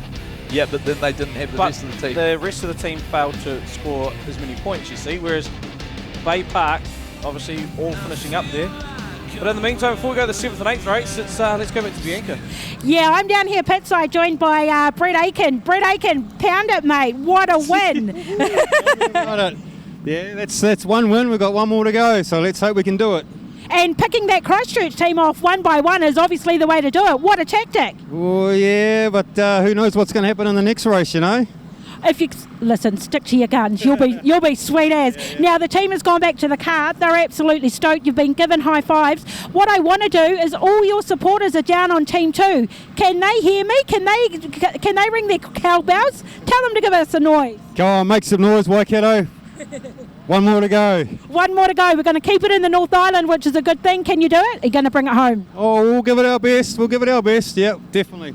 And I tell you what, you looked more nervous to speak to us on the TV than what you did going out there. Yeah, I'm not the best public speaker, but anyway, I'm here.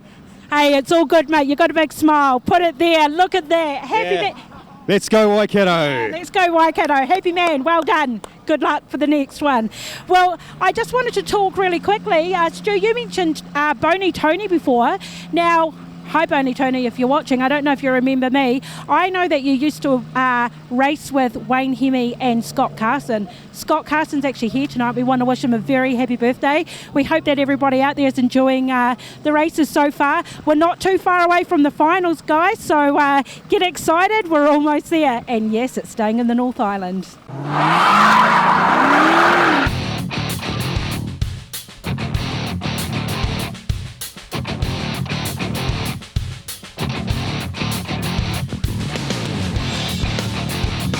Hi, welcome to X Factor Cars, Southland's multi-award-winning pre-owned dealership. Stockists of classic collectibles, V8s, family vehicles, trade vehicles, and everything in between. Thinking American or Aussie muscle, family vehicle or custom? Think X Factor Cars.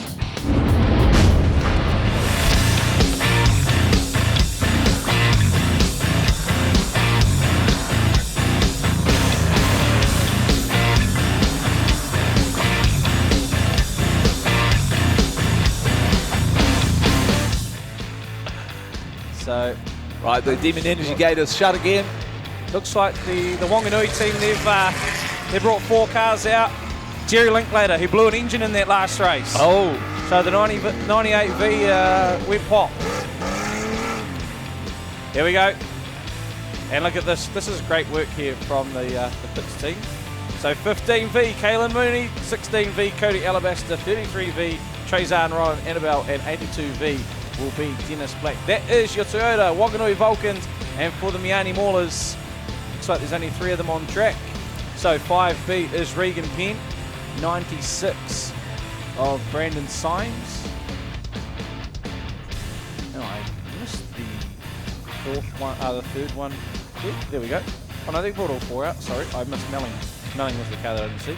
So front row, 15V of Kayla Mooney, 24 of Daniel Melling. Off row 2, it's 41 Cameron Smith and 16V Cody Alabaster.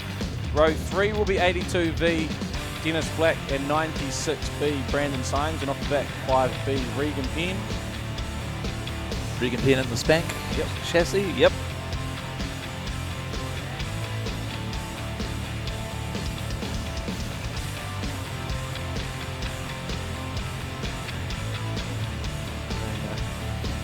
Three on 3 race here. No Trezan either. They've got the green. No, 3 on 4. Sorry, 3 Wanganui cars. So Trezan out of the race, and Regan Penn goes through the lead, as does Brandon Symes. Dennis Black in chase.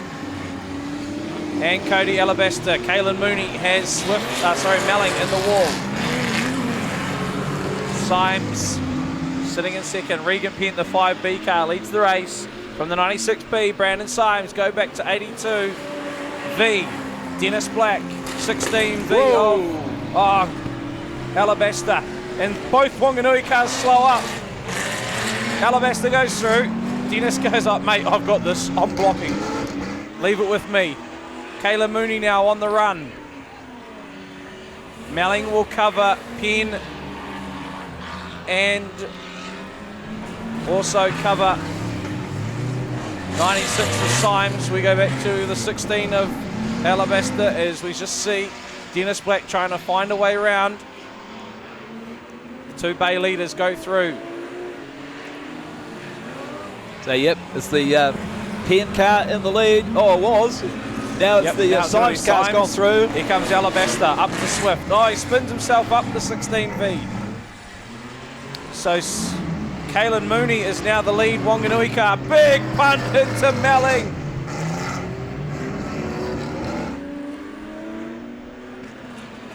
Sorry, Swift was the one who received the big punt. Melling puts himself round in turn 1.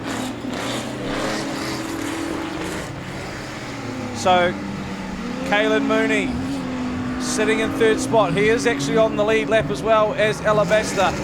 But Wanganui's only got 1 blocker. It would be ideal if one of the Wanganui boys dropped off.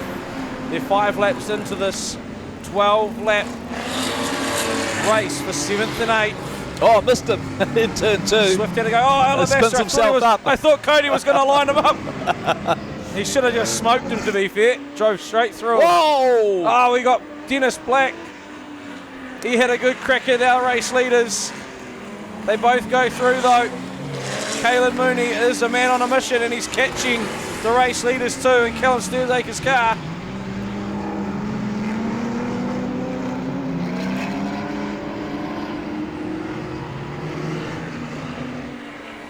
In the 7 lead. down. Still Penn, Symes, Mooney, Alabaster. Yeah, well, Alabaster's slowed up now. So this is good for Wanganui. It's what was needed. So it's Bay, Wanganui. Swift is pulled off. Sorry, Melling is pulled off. Melling's pulled off, so it's 3 on 3 now. And can Dennis Black pick the car? Oh, he gets Regan Penn, tags him, but he gets clipped by Symes on the way through. Mooney into second. Alabaster now. Oh, what can he hit. do with Regan Penn? He slows him up, and Mooney goes to the lead. Caelan Mooney into the lead in the 15V car, although he's got Regan Penn chasing hard. Oh, he's slowing up. He's going to go on the defence here. Caelan Mooney on the defence. He knows Dennis Black's ahead, but what can Dennis Black do? Can he get Regan Penn? He gets him into the wall. Regan Penn's up. Doesn't go over, just up and down. Over. Now Caelan Mooney drives away once again. 10 laps down, 2 to go, and he's got Alabaster ahead of him. Wanganui, are they going to finish on a high here? Regan Penn crosses, the white flag's ready to go here. Isn't Alabaster? Oh, he takes a swing and a miss. Swift gets it wrong, it's white flag, 1 to go. Caelan Mooney. Alabaster with a big shot, and Dennis Black finishes it off. But Caelan Mooney, the 15V, will come across the line and take the win.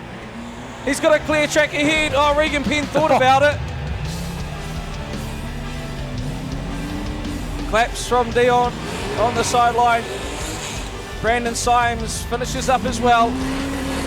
Regan Penn will shoot across the line, the 5B in second place. Cody's trying to do a burnout. There we go. Cody Alabaster trying to light it up. I think he's trying to get going, but he's done a fantastic. He knows what he's doing, that boy. That boy knows what he's doing in that tank. They won it. The Wanganui Toyota Vulcans, it's not the final they wanted to be in. Oh no, he's dropped the right rear. He's dropped the right rear axle. Yeah. So, let's have a look at the final result. 15V, Caelan Mooney in his Team Champs debut takes the win from 5B, Regan Penn 96B. Brandon Symes, 16V, Cody Alabaster. There he is. Good on you, Cody. Look at him. He's pumped. Dennis Black's pumped. Good on you, Dennis.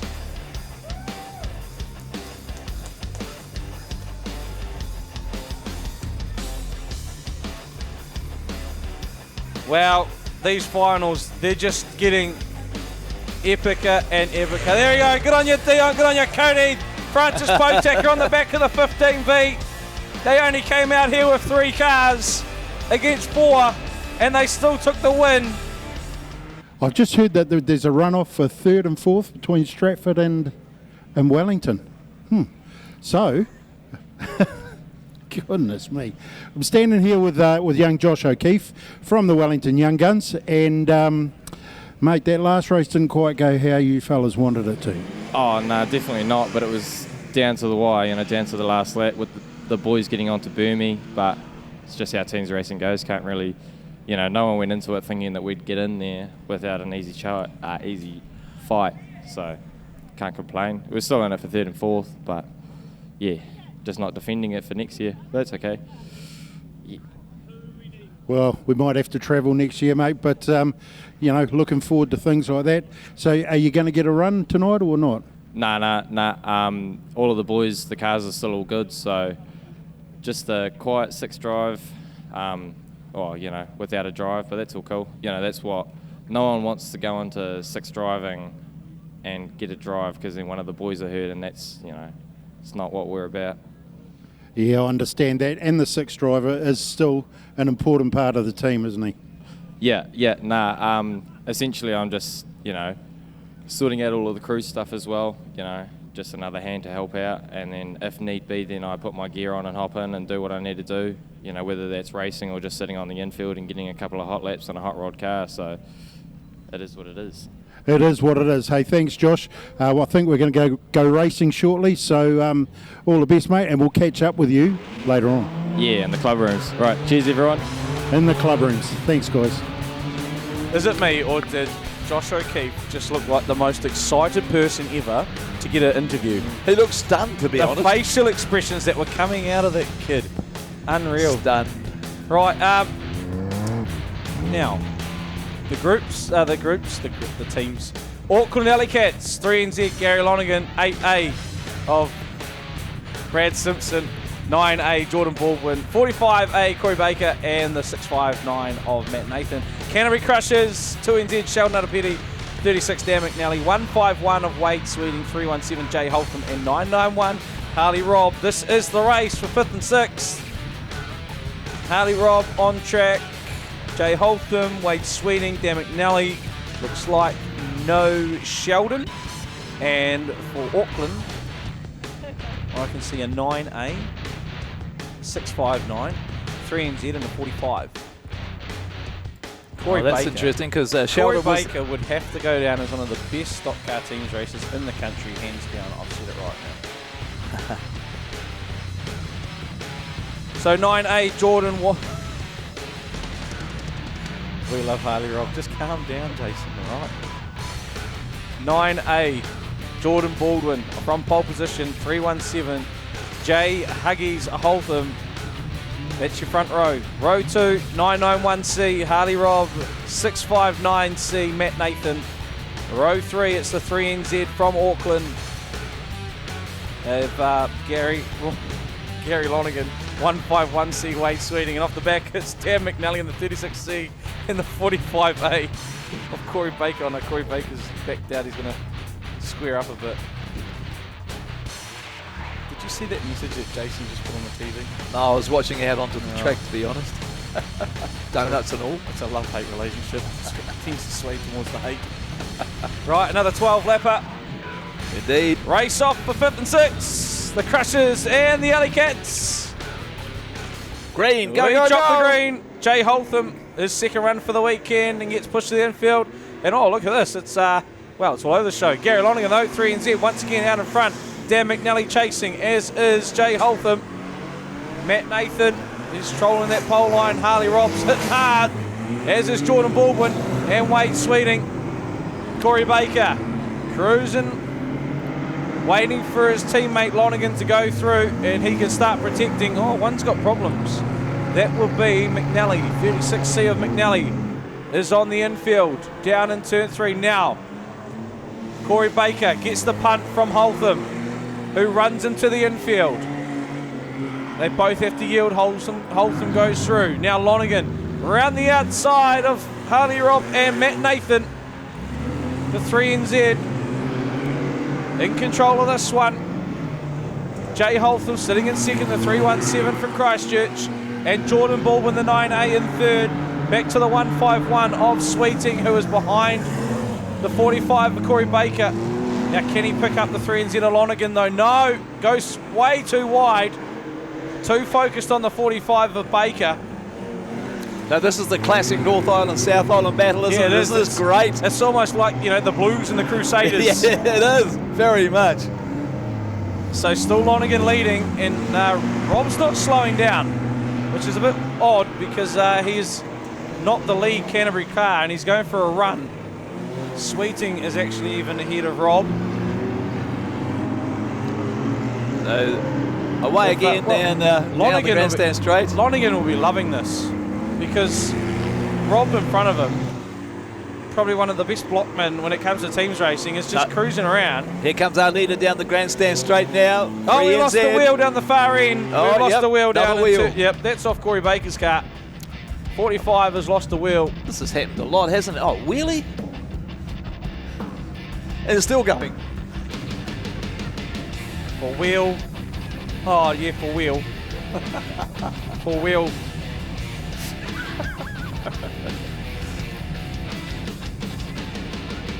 Alan Levine, he's cracking, all the dad jokes. Yeah, we'll be right, he says. I just had another one come through that it's tired. Oh my goodness. It's tired so it fell off. Yeah, we've had a few of those. What's that, the third one?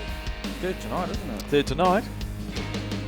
I think there was one last night, and Damien was quick to comment, do not hit the wheel, after his pirouette antics at the New Zealand champs for the super stocks. What did he do? He hit a wheel and he barrel rolled through the air. That's right. Right, we get the green again. 3NZ, Gary Lonergan leads it, and Lonergan is just crossed the finish line now. 3NZ, he's got Rob chasing him this time.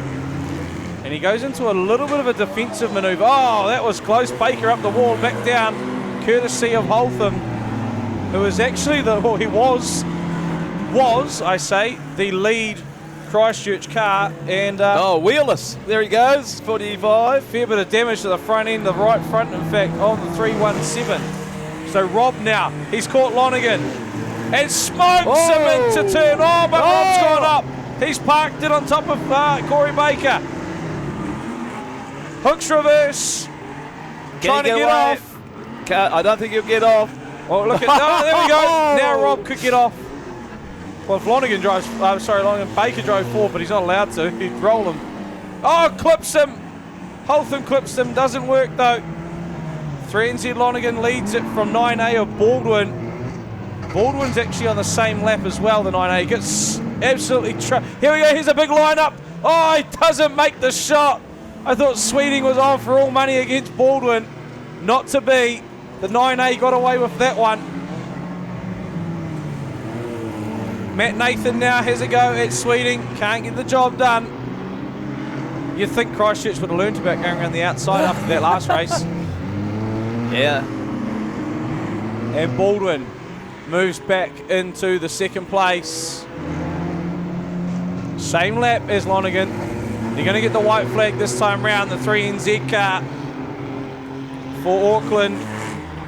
Yep, here comes the 3NZ into turn one, in the lead. Nobody seems to be taking him out. Nah, no one can stop him. I don't think anybody can stop him. Gary Lonergan will come round 3NZ. Lonergan, 9A of Baldwin on the same lap.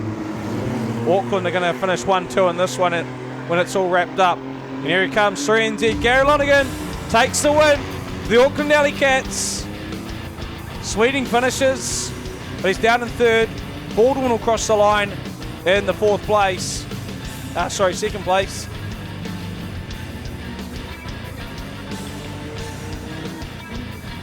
Harley Robb finishes up in fourth. So Lonergan, Baldwin, Sweeting, Rob, Nathan, Holton, We're going to wait for Baker. They haven't finished yet. No, not quite. Not quite finished. See who that is that crosses the line. Corey Baker. Corey Baker's finished the race. And they've gone yellow, so yep, that's it. That's it. Oh, look at this. He's he was a triangle, now he's just a line between the front left and the rear right. Everything else has fallen off. That's it, he's parked the car on the infield, straight out. Corey Baker, he's left it all on the track. He's going to climb on the back of the 3NZ car, and the Auckland Alley Cats, they finish up in fifth place. Yeah, they'll be fifth, and sixth will be the Crushers. Yeah, sixth place for the Canterbury Crushers. Seventh for the Wanganui Vulcans. Eighth for the Miani Maulers. Dan McNally getting pushed off there.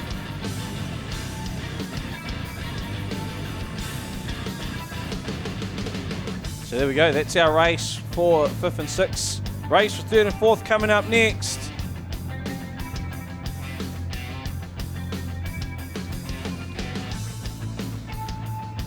It's the Auckland Alley Cats. It's felt absolutely weird just having them separated from the rest of the teams down the far end. Yeah. But give them a big hand. The Auckland team has done so well. They've come through adversity to be here in the fourth place.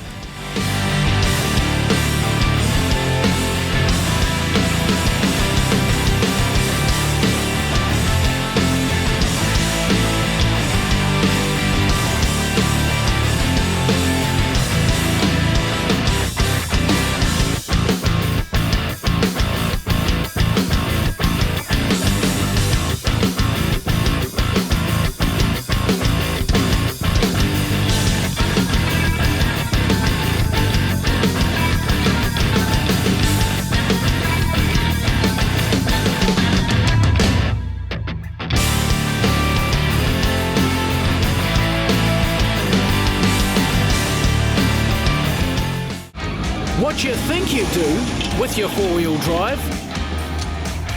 What you actually do with your four-wheel drive. No matter what you do with your four-wheel drive, we've got the right tyre for you. So come on down to Mag and Turbo.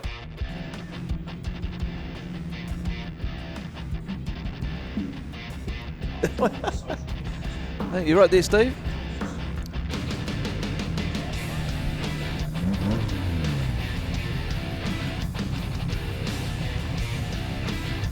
Cars are lining up here. Welcome back, Stu. They sure are. Yep, back.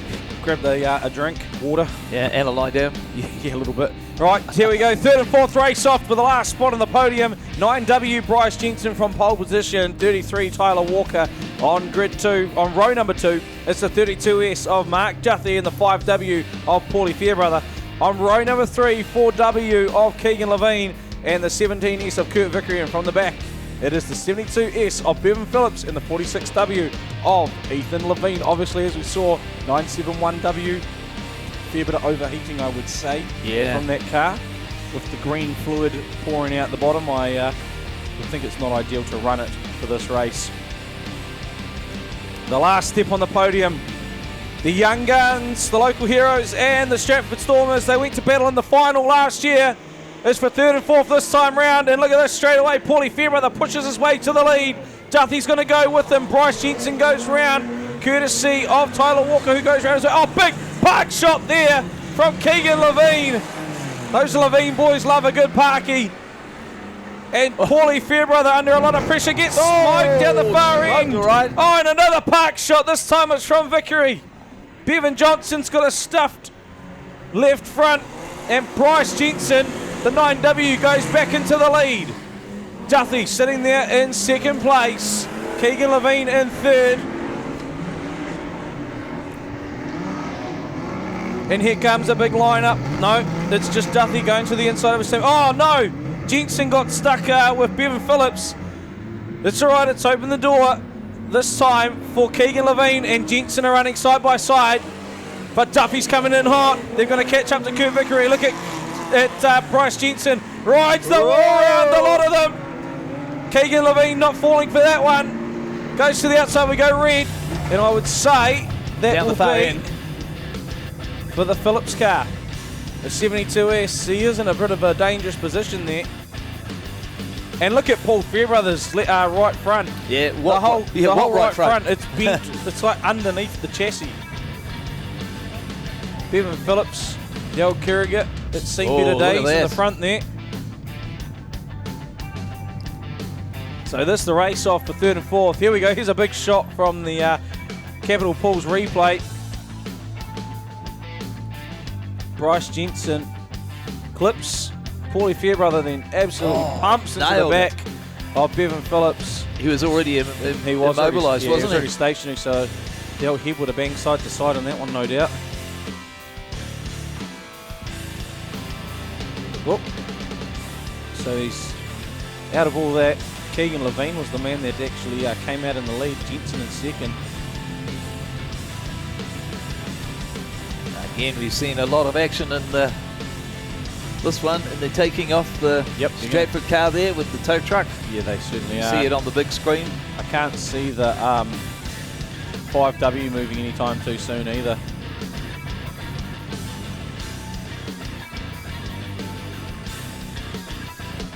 Another shot on this one from the fantastic Pits TV crew. Yeah, awesome replay here. And look at the 72 of Phillips just into the side of Fairbrother. And Fairbrother, they just kept the boot in it. Bam. So here comes Phillips into the side of Fairbrother. And Duffy just kept the boot in it as well. And Fairbrother's right front's gone. And Vickery coming with the parky. Yeah, and collects Fairbrother as well. That's two solid park shots in this one race. Here's a different angle. This one being, I don't know, there's a fair bit of noise going on in terms of, isn't there? I think Bryce Jensen was trying to line up to sort of slide between the two cars, the 5 and the 72. Yeah, it didn't quite work out, did it? Right, the greens are back on. And Bryce Jensen, the 9W, the race leader, ahead of 32 of Duffy. Oh, big shot there from Duffy on Jensen. Manages to recover. The 4W of Keegan Levine is in third place, and he manages to get through now. Duffy and Jensen are going to go at it down the back straight. What's wrong with the 4W? Has he got some right front problems again? I think so. Jensen's left himself a bit wide here. Gets spun up by Duffy. Duffy goes through. Jensen back on the clutch.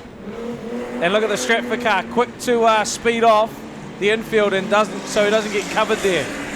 So Mark Duffy, 32S, your race leader, the third of the way through the first part of the race.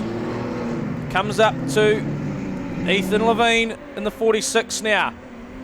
He's got Duffy held up. But here comes Tyler Walker to help save the day, although Bryce Jensen is catching pretty quick. And look at the skills of young Ethan. He's holding up both Stratford cars. Oh, Jensen, he's done it again. Up and over. Both cars on their lid. Oh, my goodness. You can see that one coming. That was on, and he's even clapping in the car. Bryce Jensen and Tyler Walker, both up and over. And there's another view of the underside of a stock car. They're unusual for tonight. Well, that's the second time 2 races that Jensen's been parked up. He was in the same spot, wasn't it? Here comes a replay. Do we want to see a replay?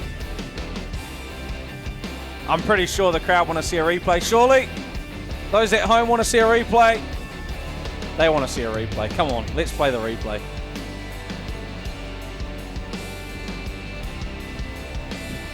We're going to go to the Phoenix replay. On the Steering wheel Capital out. Pools big screen. Here we go. Initially starts with Levine blocking Duffy and Walker. Walker pulls out to get Jensen. Now Jensen's kept fully committed, goes up. And up he goes. We thought at that stage he's won, but he's caught the cage and tipped both of them. How good is that?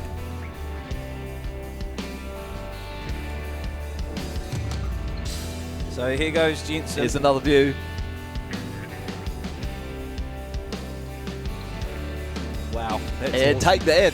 I'm going to flip you over as you go over the top of me. 2-for-1 special. One more time. Different angle. So Levine, he's got Duffy and Walker. Walker goes to attack Jensen. Jensen up. We saw this in the first semi-final when he takes Walker with him as he goes over.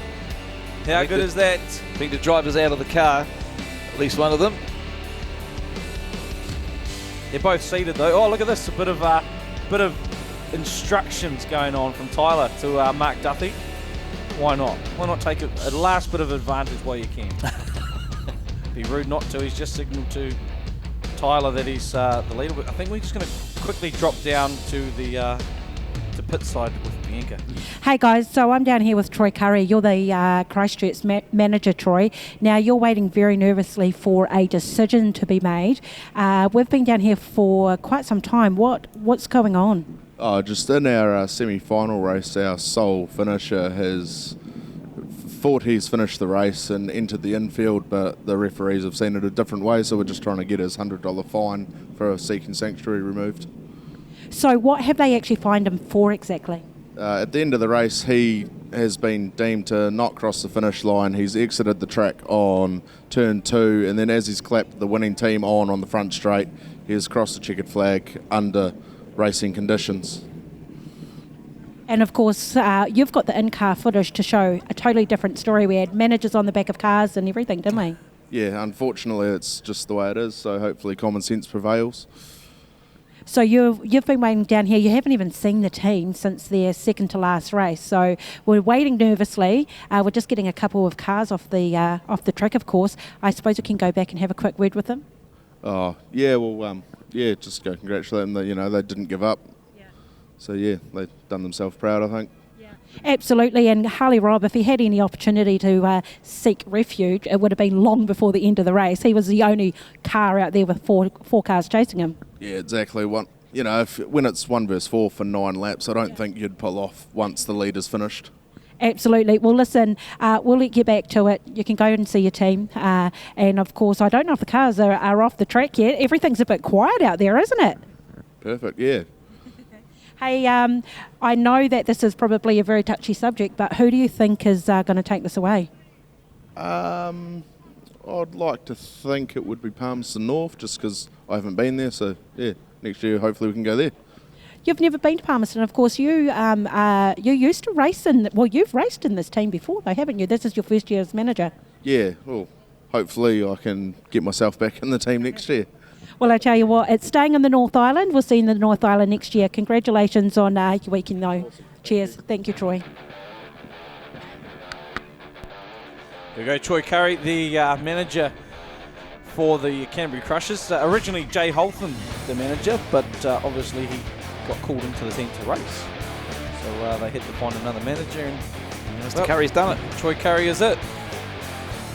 Yes. Look at all the oil out of the cars. Yeah, they've been over on the lid, so the oil's come out of the filler cap probably. Right, the reds are out, the greens are back on. And what's it, 2 on 2? It is. It's the Levines taking on Duthie and Vickery. And Ethan Levine has got Duthie held up. Keegan goes through. So officially, Keegan Levine is the race leader. Mark Duthie is in second. And now Duthie 2 laps down. Oh, that was a close one there for the Young Guns.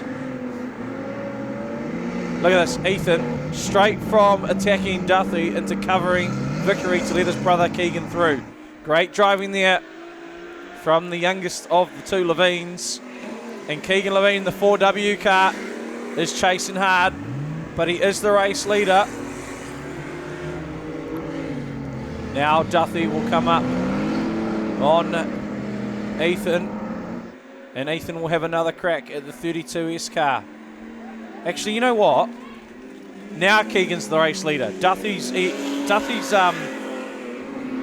transponder's not working. No, I don't think it is. I thought the 32 was leading it. Well, whoa! He was almost up the wall. So Keegan Levine is officially now the race leader.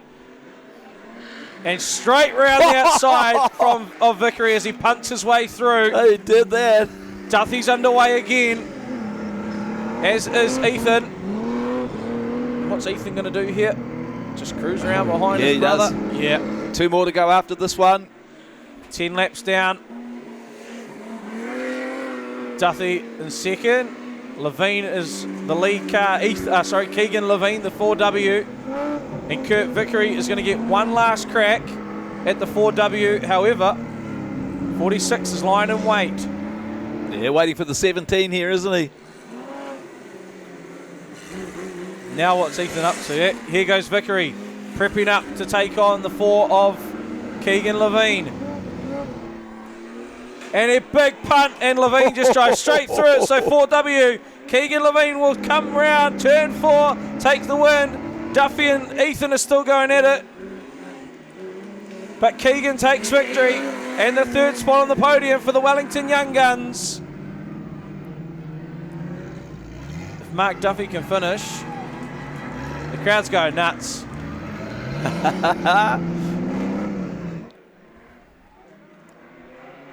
Now he's going to come around. We were just on 11. Now he takes it. Oh! Whoa! Oh, big shot there from Duffy.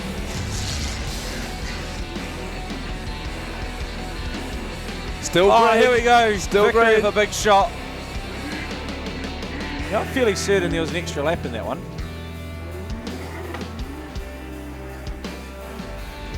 Looks like Levine is pulled off. Duffy is going to finish up in second.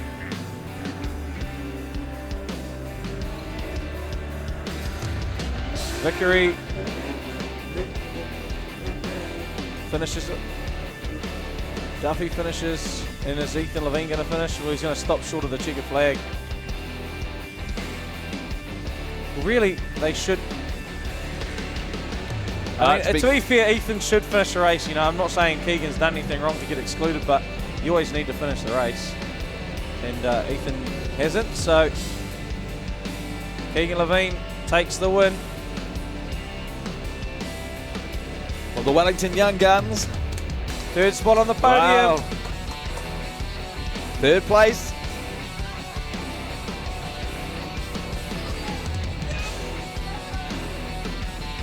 Third place goes to the Wellington Young Guns. Keegan's getting out of his car.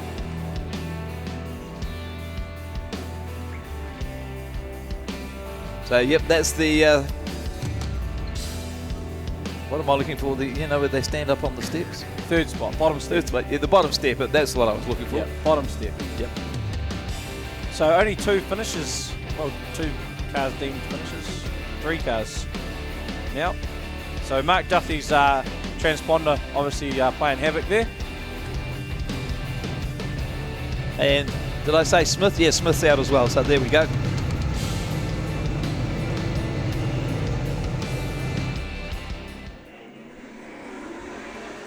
And they get the green.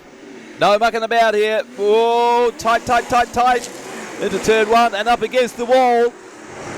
Goes the Quinn car. And they've gone yellow. I think he might be stuck up against the wall there down here in turn 2. He may not be able to get out of there, so directing the cars down to the inside of the track.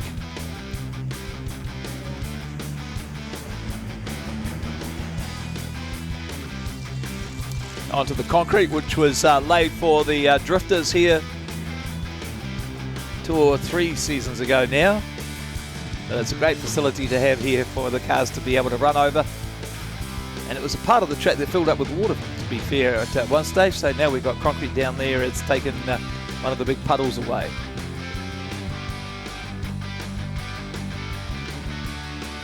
So directing the cars is their tractor driver, directing the cars off onto the concrete. So, yep, we are getting the tow truck here for the Flynn car. So the yellows are out. And it is the 8S car that's setting the pace. Craig Korth on the inside, dictating the speed as they come around. They will get the green. The green flag is raised, ready to drop. And go. Oh, right down on the pole line goes Matt Eckersley, trying to get up. He's got him to second place successfully. Oh, the speed in these cars is amazing. And look at this Matt Eckersley trying to go around the outside, and he might be able to do it this time. No, he's lost out a wee bit. Giving it a go around the outside this time, down into 3 and 4. Oh, close racing as they come back round onto the start-finish straight.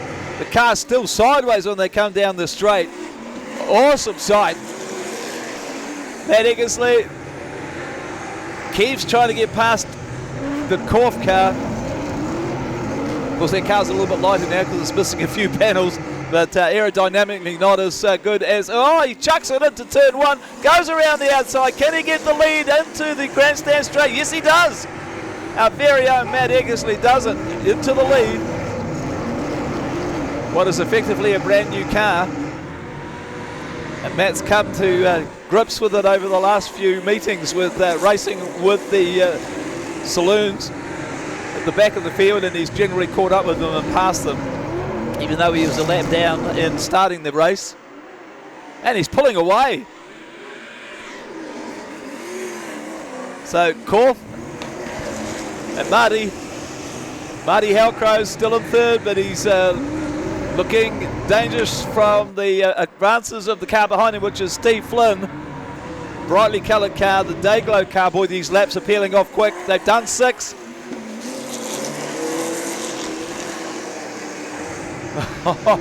Look at the Steve Flynn trying to get past Marty Halcrow. Is he going to do it round into turns 3 and 4? I think he's going to go around the outside. He'll get the pedal to the metal as he comes around, and does he get past him? Yes, he does, just.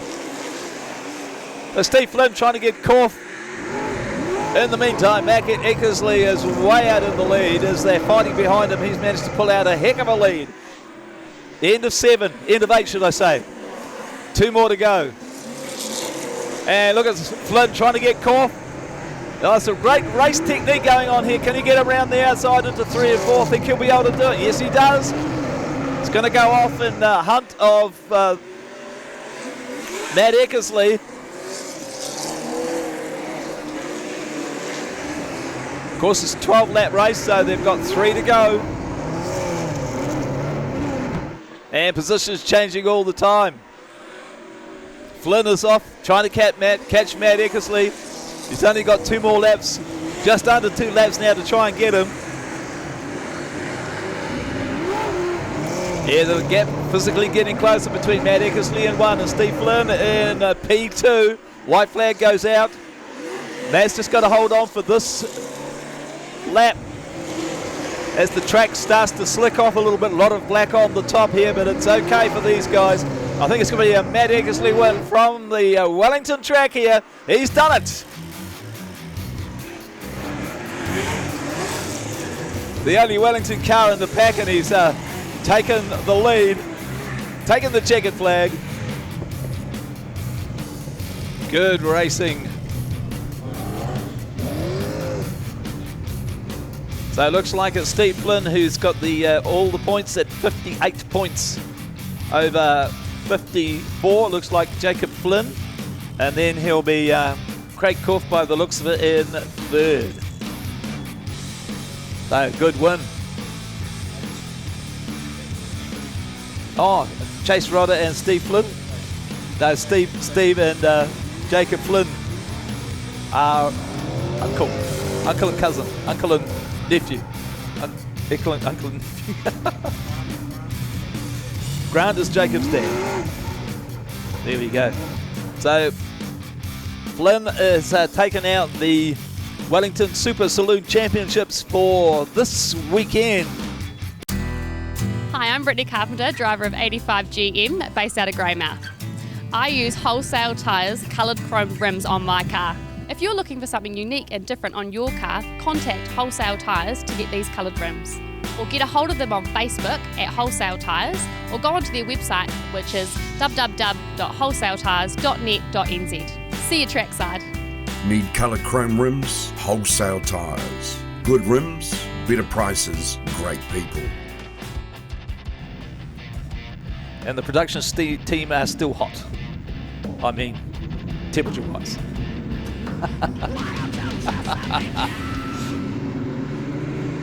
Righto, we got the green. And already, look at this. It's like a teams race all over again, but there's 4 teams out there.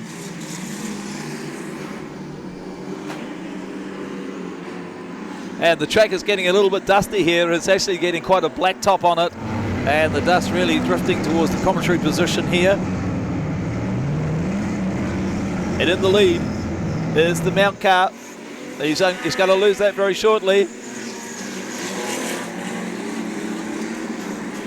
Oh, riding the wall down through here is the Gisborne Gladiators. Oh, big hit. And who said who was picking on who? That was one of the Greymouth cars, the Greymouth Grizzlies, into one of the other cars. Didn't see who it was.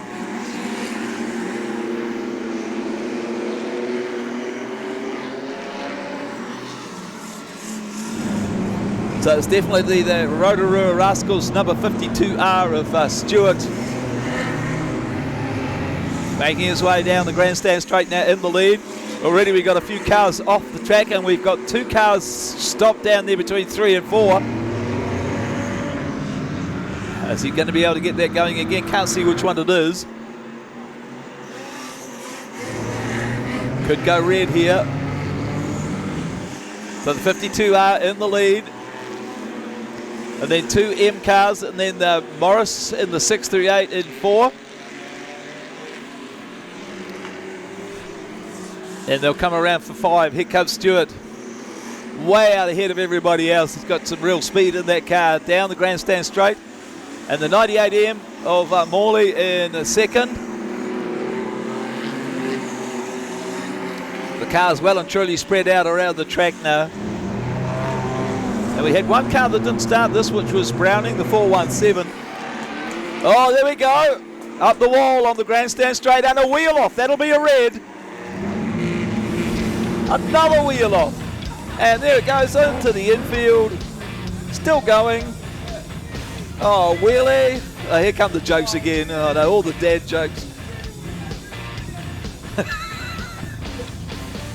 It's called off in the pool. It's in the Capital Pools pool. Oh, the jokes are flying about the wheels. I think the wheels have fallen off on this campaign. Here's a wheelie good weeper.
Few entries for the Speedway joke book.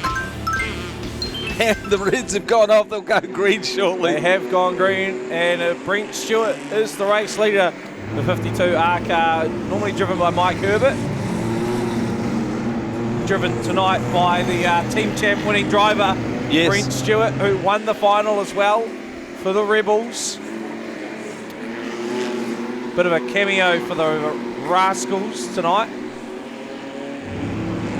Trying to pick up some valuable points. It's quite tight between the Bulldogs, Rascals and Gladiators for that overall club honour. Here comes the leader. He's going down the grandstand straight now. He'll get the, is it 10 lappers? Yes, it is. He'll get the white flag this time around.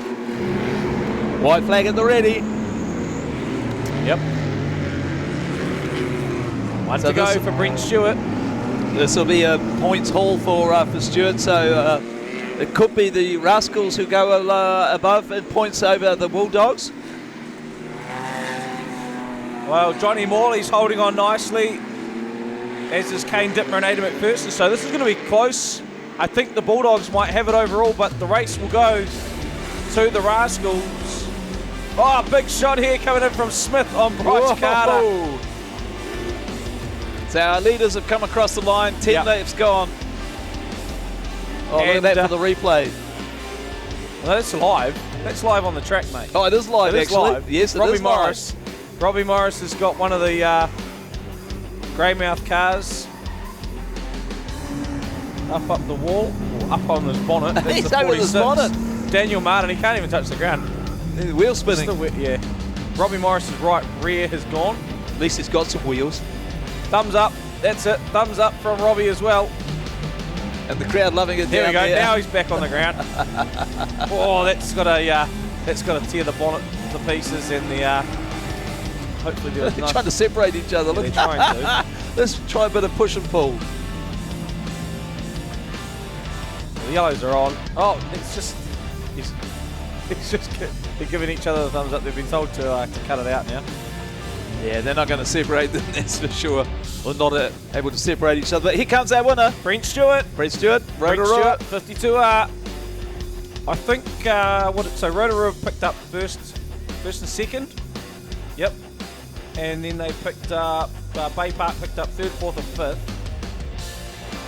I think Bay Park have held the lead here. We're going to cross to the very most important coin toss all meeting, and we're going to put Paul Gaskin in charge of it once again for the final. Heads it is. I will have pole. Army on pole. Army on pole. You heard it, folks. Palmy on pole. Good luck, Ian. Good luck, my friend. So we're either going to Palmerston North Or the Huntley track, aren't we, for the for next season? Look at Robbie Morris on the back of Brent Stewart's car there. Wherever it is, we're going to travel, guys. Yeah.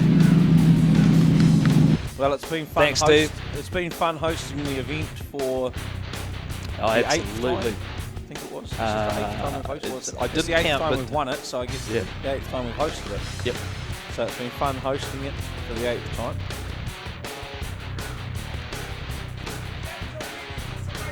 Really awesome race, yeah. That's some really good compliments there, Alan. How do you put up with those dad jokes? They're not good. Yes, you're right. We just got Ethan Levine in front of yeah, we got commentary. Ethan Levine in the front of commentary here. Yeah. And it's his dad who's been had all these dad jokes. He's still going on about the wheelies. He's a special guy, Alan Levine. Look at this though. It's the final. The Capital Pools and Spas New Zealand Stockcar Team Champs, Palmerston North Pumas, the Demon Energy Palmerston North Pumas. Down on the dummy grid. Brendan Tyre, they didn't get the wing back on that car. Does that make a lot of difference, do you know, to the actual handling? To be fair, I can't tell you. I'm not that good of a driver. Well, I'm not a driver, so you're better than me. So heading up to the gate, the grid first. Kyle Lamp, the 772. Brad Philpott in the 24H, that's your front row. Clinton Cheatham, the 361, will start inside row number 2. 361H, that is.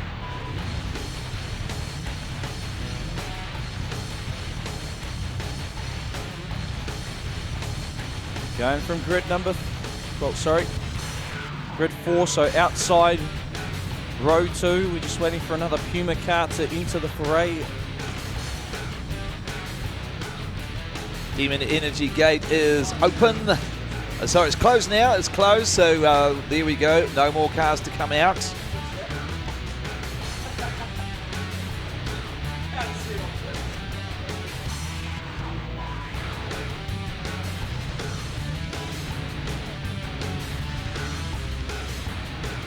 Hamish McLeod, 667, outside row 2. 88H, Justin Hutchby, outside row 3. Burmeston driving on through. Interesting call here. 669P, Brendan Tyre, inside of row 3. Luke Myers, the 15P, outside row 4. 27H, Brett Aiken. Burmeston sitting it out. On the inside of row 4. So Waikato have run an unchanged team all weekend. Daniel Burmeister sitting this one out for the Pumas. Larry Henderson once again for the 4th time sitting it out for the Waikato Raiders. There's your two teams on screen, the Pumas and the Raiders. It's a 15-lapper final. Almost Capital ready Pools, to go. The bells are ringing. You about to pull away. And it has. We're in the starter's hands. The yellows are out. The green's on. And we go racing. Kyle Lamb pulls away straight away and Cheatham's on the brakes. As is Aiken. Philpott now around the outside. And Ty covers Philpott and Brett Aiken. There's two Pumas lying in wait on the start-finish line. Hamish McLeod hasn't even moved. McLeod hasn't moved in the 667. Oh, that's so an now interesting Luke move. Myers has to cover Hutchby. Hutchby gets a punt there from Kyle Lamp, who goes through. Myers just spins him up now. McLeod's underway in the 667. Ty spins it up the 669. Kyle Lamp, your race leader. Then it's a 3 Waikato cars. So the Pumas need to cover Lamp big time. Oh, Cheatham through the infield hits Luke Myers. So Cheatham through the infield hitting Luke Myers, but that puts Brett Aiken into second place. And now Kyle Lamp shoots through, still in the lead. Oh, Philpott's going to chase him down the 24. Lamp spun himself up. He tries to take action now. Aiken's in the lead. Brett Aiken is in the lead for the Waikato Raiders. For how long? Well, he's getting chased down by Brendan Tighe. Kyle Lamp still in second place. And Brett Aiken is trying to run away as fast as he can from Brendan Tighe. Gets a shot from the 27. This does the 27, sorry. Now Kyle Lamp. Kyle Lamp is your race leader, trying to get past Philpott though. Brett Aiken underway now, still in second place. Ty's going to continue to chase him down. Now Aiken back in the lead. Brett Aiken back in the lead. Comes up on Luke Myers. Brendan Ty's chasing hard. Myers gets Aiken. Whoa, big Cheatham with a big shot there on McLeod. Oh, Kyle Lamp. He's trying to run away from Philpott. He can't get away. Backs out. Now he's away. So the 772 just gets away. Brett Aiken now is in second place still, and he's trying to get past Luke Myers in the 15. Kyle Lamp has got a bit of a clear track now. The Pumas have done the block job well, and Myers has got Aiken stopped on the back straight. Brendan Tighe running in front of Kyle Lamp for the Demon Energy Palmerston North Pumas.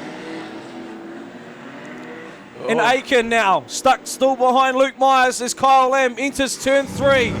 He has to watch himself. There's about 4-5 cars down that far end. 3 of them are Waikato cars, and he pulls through. Oh, he gets tagged though. Is that the front left gone on Lamp's car? Oh, they've parked in front of him. They parked in front of him on the pole line there. Aiken gets himself back on the lead lap. 15's off. The 772 still the leader, but he's got some front suspension problems on that 772. Looks like Luke Myers is off, isn't he? He's yeah, off the right rear seems to have gone on the 772. We're halfway through the final. Cheatham once again. And look at McLeod's car, it's not handling. Yeah, the right rear's gone in the 772. And he's battling. Brendan Tighe needs to put the hammer down and help his teammate here. Luke Myers is parked up on the infield, the 15P. Lamp is going to come up on another Waikato blocker. And he's going to battle to get past this one. It's Justin Hutchby as Brendan Tighe has Brett Aiken. Oh, Brett Aiken spins up. And Kyle Lamb now into second. Aiken is the race leader. 6 laps to go. Lamb tries to go to the outside, but he can't get past Hutchby. It's all up to Hamish McLeod if he can stop the 27 car. And he can't. McLeod can't stop. He's got problems with the 667. And Kyle Lamp stuck in the wall. Now Aiken into the wall. Courtesy of Brendan Tighe, who gets hit. Red. And we go red. Yes. We've gone red. So the Reds have come on. Just wait to see what they're heading towards. Yeah, they're heading to the end of the straight there, are they? The grandstand straight. Looks like it. Get some camera work on there. So 361H is being removed from the race.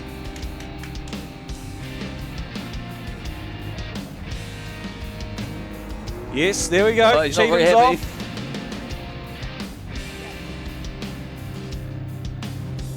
So at that point, Waikato are running 1-2. Brendan Tighe put Aiken into the wall, and as he done that, Cheatham went through to the lead. And a big shot. Yeah, the Reds on straight away, as we can see on the big screen. So the Reds are out, the Greens are on. The Pumas have an uphill battle from here, that's for sure. Kyle Lamp the lead, Puma car. Cheatham's been taken off, and he was the race leader at the time. Oh, the 27. Oh, he passed all of them over the pole line there. That's an interesting one. Kyle Lamp still running. Now Brendan Tighe has to stop the 27H. And if they can stop the 27, the Pumas could be in for a look here. 4 laps to go, 3 to go this time, and a big shot there from Ty. Can Aiken hook reverse? Oh, Kyle Lamp's trying to make his way through all the block cars down in turn 3, slips to the inside. Philpott's there though, and Aiken's got away. Now Lamp's got away. Oh, is Lamp pulling to the infield? No, he's still limping along, but Philpott's with him. Can McLeod pick up the 27 car? No, he's pushed to the infield. So Lamp is a lap down on Brett Aiken. Aiken's still in the lead. The 27H. The 27H just clocking laps. Brendan Ty's car's not starting. He's going to get the white flag, is he? This time round, he will. 27H. No, next time round. Next time. He's done 13. Well, he's done 14 laps. So this is the last lap for Brett Aiken. Certainly, according to us, it is. Yep. Now he gets the white flag. McLeod has one shot at the 27H car. What can he do? Brett Aiken is on his last lap, and he's got Hamish McLeod. He spins him up. We're going to the Waikato. Brett Aiken goes through, and he's got a clear track ahead of him. And we are off to the Waikato in 2022. The Waikato Raiders have won their first team champs since 1999.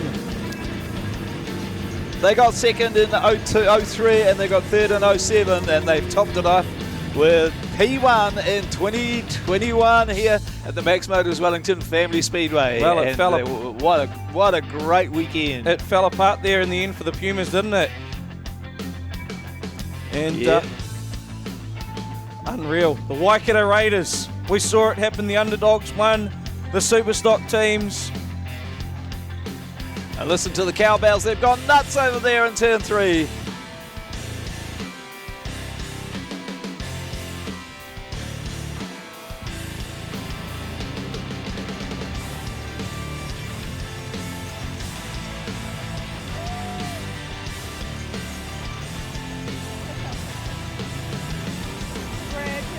So there we go, race fans. The Waikato Raiders have taken out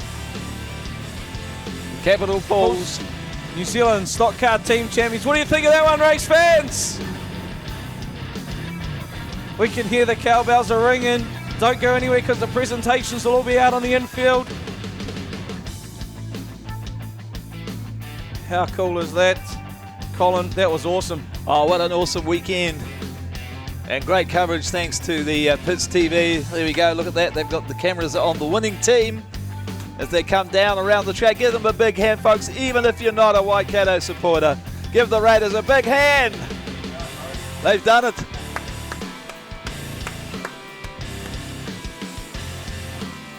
And everybody down against the fence giving them a big hand. And you wait till they get to turn 3. The place is going to go off down there. Cowbells are going to ring. There's going to be lots of cheering.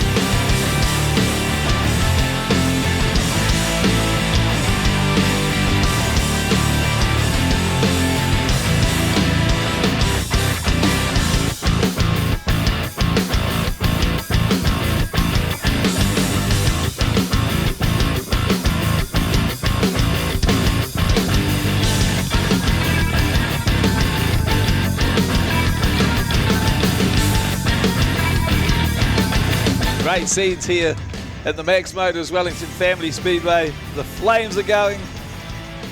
It's been hot action out here all weekend. Look at this down there in turn 3, up against the wall, revving it up for the cowbells of the Waikato Raiders supporters. Don't you just love it?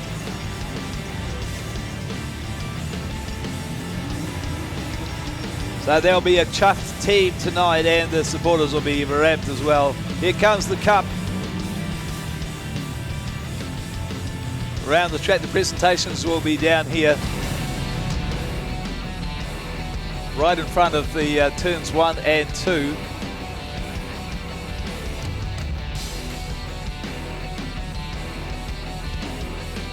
That is an amazing effort from the Waikato Raiders.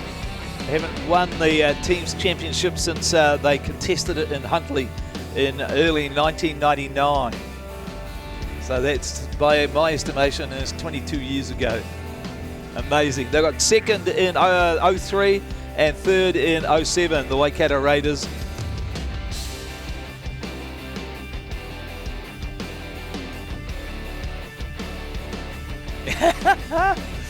And the 27, that's Brent Aiken.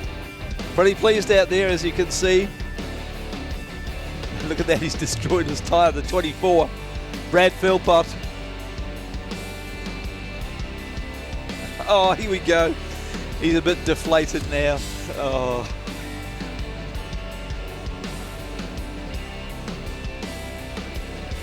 And look at the congratulations as they make their way down through the pit gate, the Team Energy gate.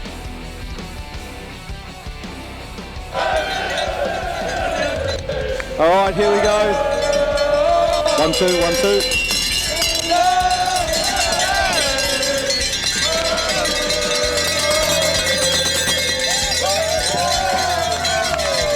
Holy hecker, the scenes down here are absolutely crazy. For the New Zealand Stockcar Teams Championship final. The final has been run. It's done. It's been won. And you wouldn't believe it. The Waikato Raiders they've taken the title out. So we're just gonna settle the crowd down a little bit down here in the pits, and then we're gonna get into some presentations here for the championship winning team, the Waikato Raiders. So we got Aaron Musgrove, Vice President here. Aaron, mate, for starters, man, that was an epic Team Champs meeting. It had its dramas. It flowed on to today with more dramas, and it had its highs, it had its lows. But, mate, you guys have done it. Don't have to host it next year. You can have a break. But, mate, it was awesome. Well done to the Wellington club. Yeah, it was an amazing effort by all the teams, and huge congratulations to the Waikato Raiders. Man, they fought hard all weekend and really deserved that win. It's the year of the underdogs, mate. It's the year of the underdogs. Yeah, it's fantastic results, really, isn't it? And had to put a big shout out to our committee team. They did an amazing job putting on this event, and yeah, huge congratulations to the top three. Right, before this crowd gets absolutely crazy, we're going to do the presentations. We've got the trophies and the sashes on standby just for our championship winning team. Normally we'll run through the top three, but with the circumstances we're working with, we're going to do them here in the pits. So, all right, guys, get the team ready. The crowd's ready. So let's call them up. They were champions last in 1998 and 1999. They haven't stood on the podium since 2007. Let's call forward the manager, Lance Moore, Larry Henderson. They've got to get the high vis off now. He's got the Raiders jersey.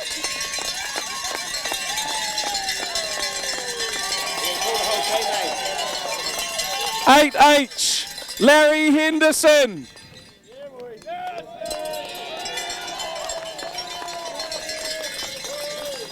24H, Brad Philpott.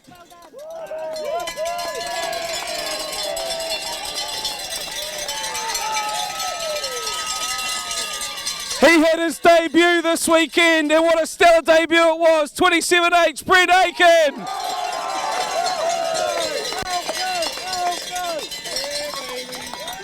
The old boy of the team, 88H, Justin Hutchby.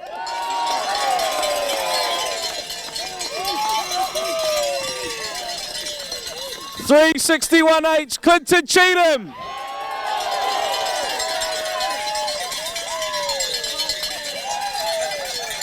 And last but not least, their sixth driver, Big Nev, Nevin Shrub. To make the presentations, we got Bryce Jensen here, the captain of the Young Guns, to present it to the captain of the Waikato Raiders. So here we go, your 2021 champions, the Waikato Raiders.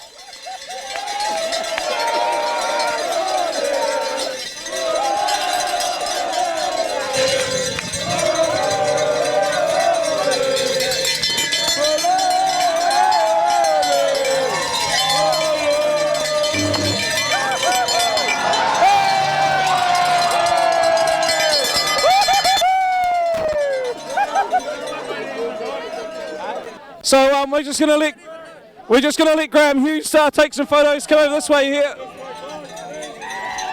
and then we'll get in with the team. We'll have a few talks.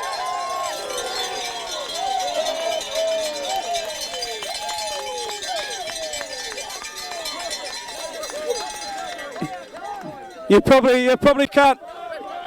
There we go. Well, there's our 2021 New Zealand Stockcar Team Champions, the Waikato Raiders.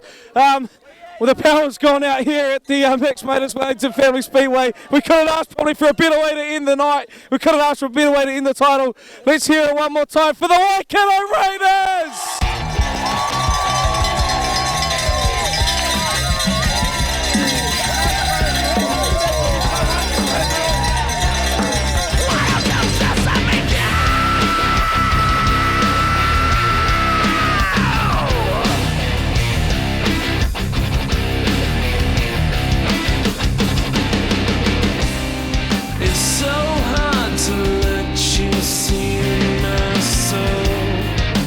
Just seems so easy to lose control. I justify my lies to fall asleep, and I'm praying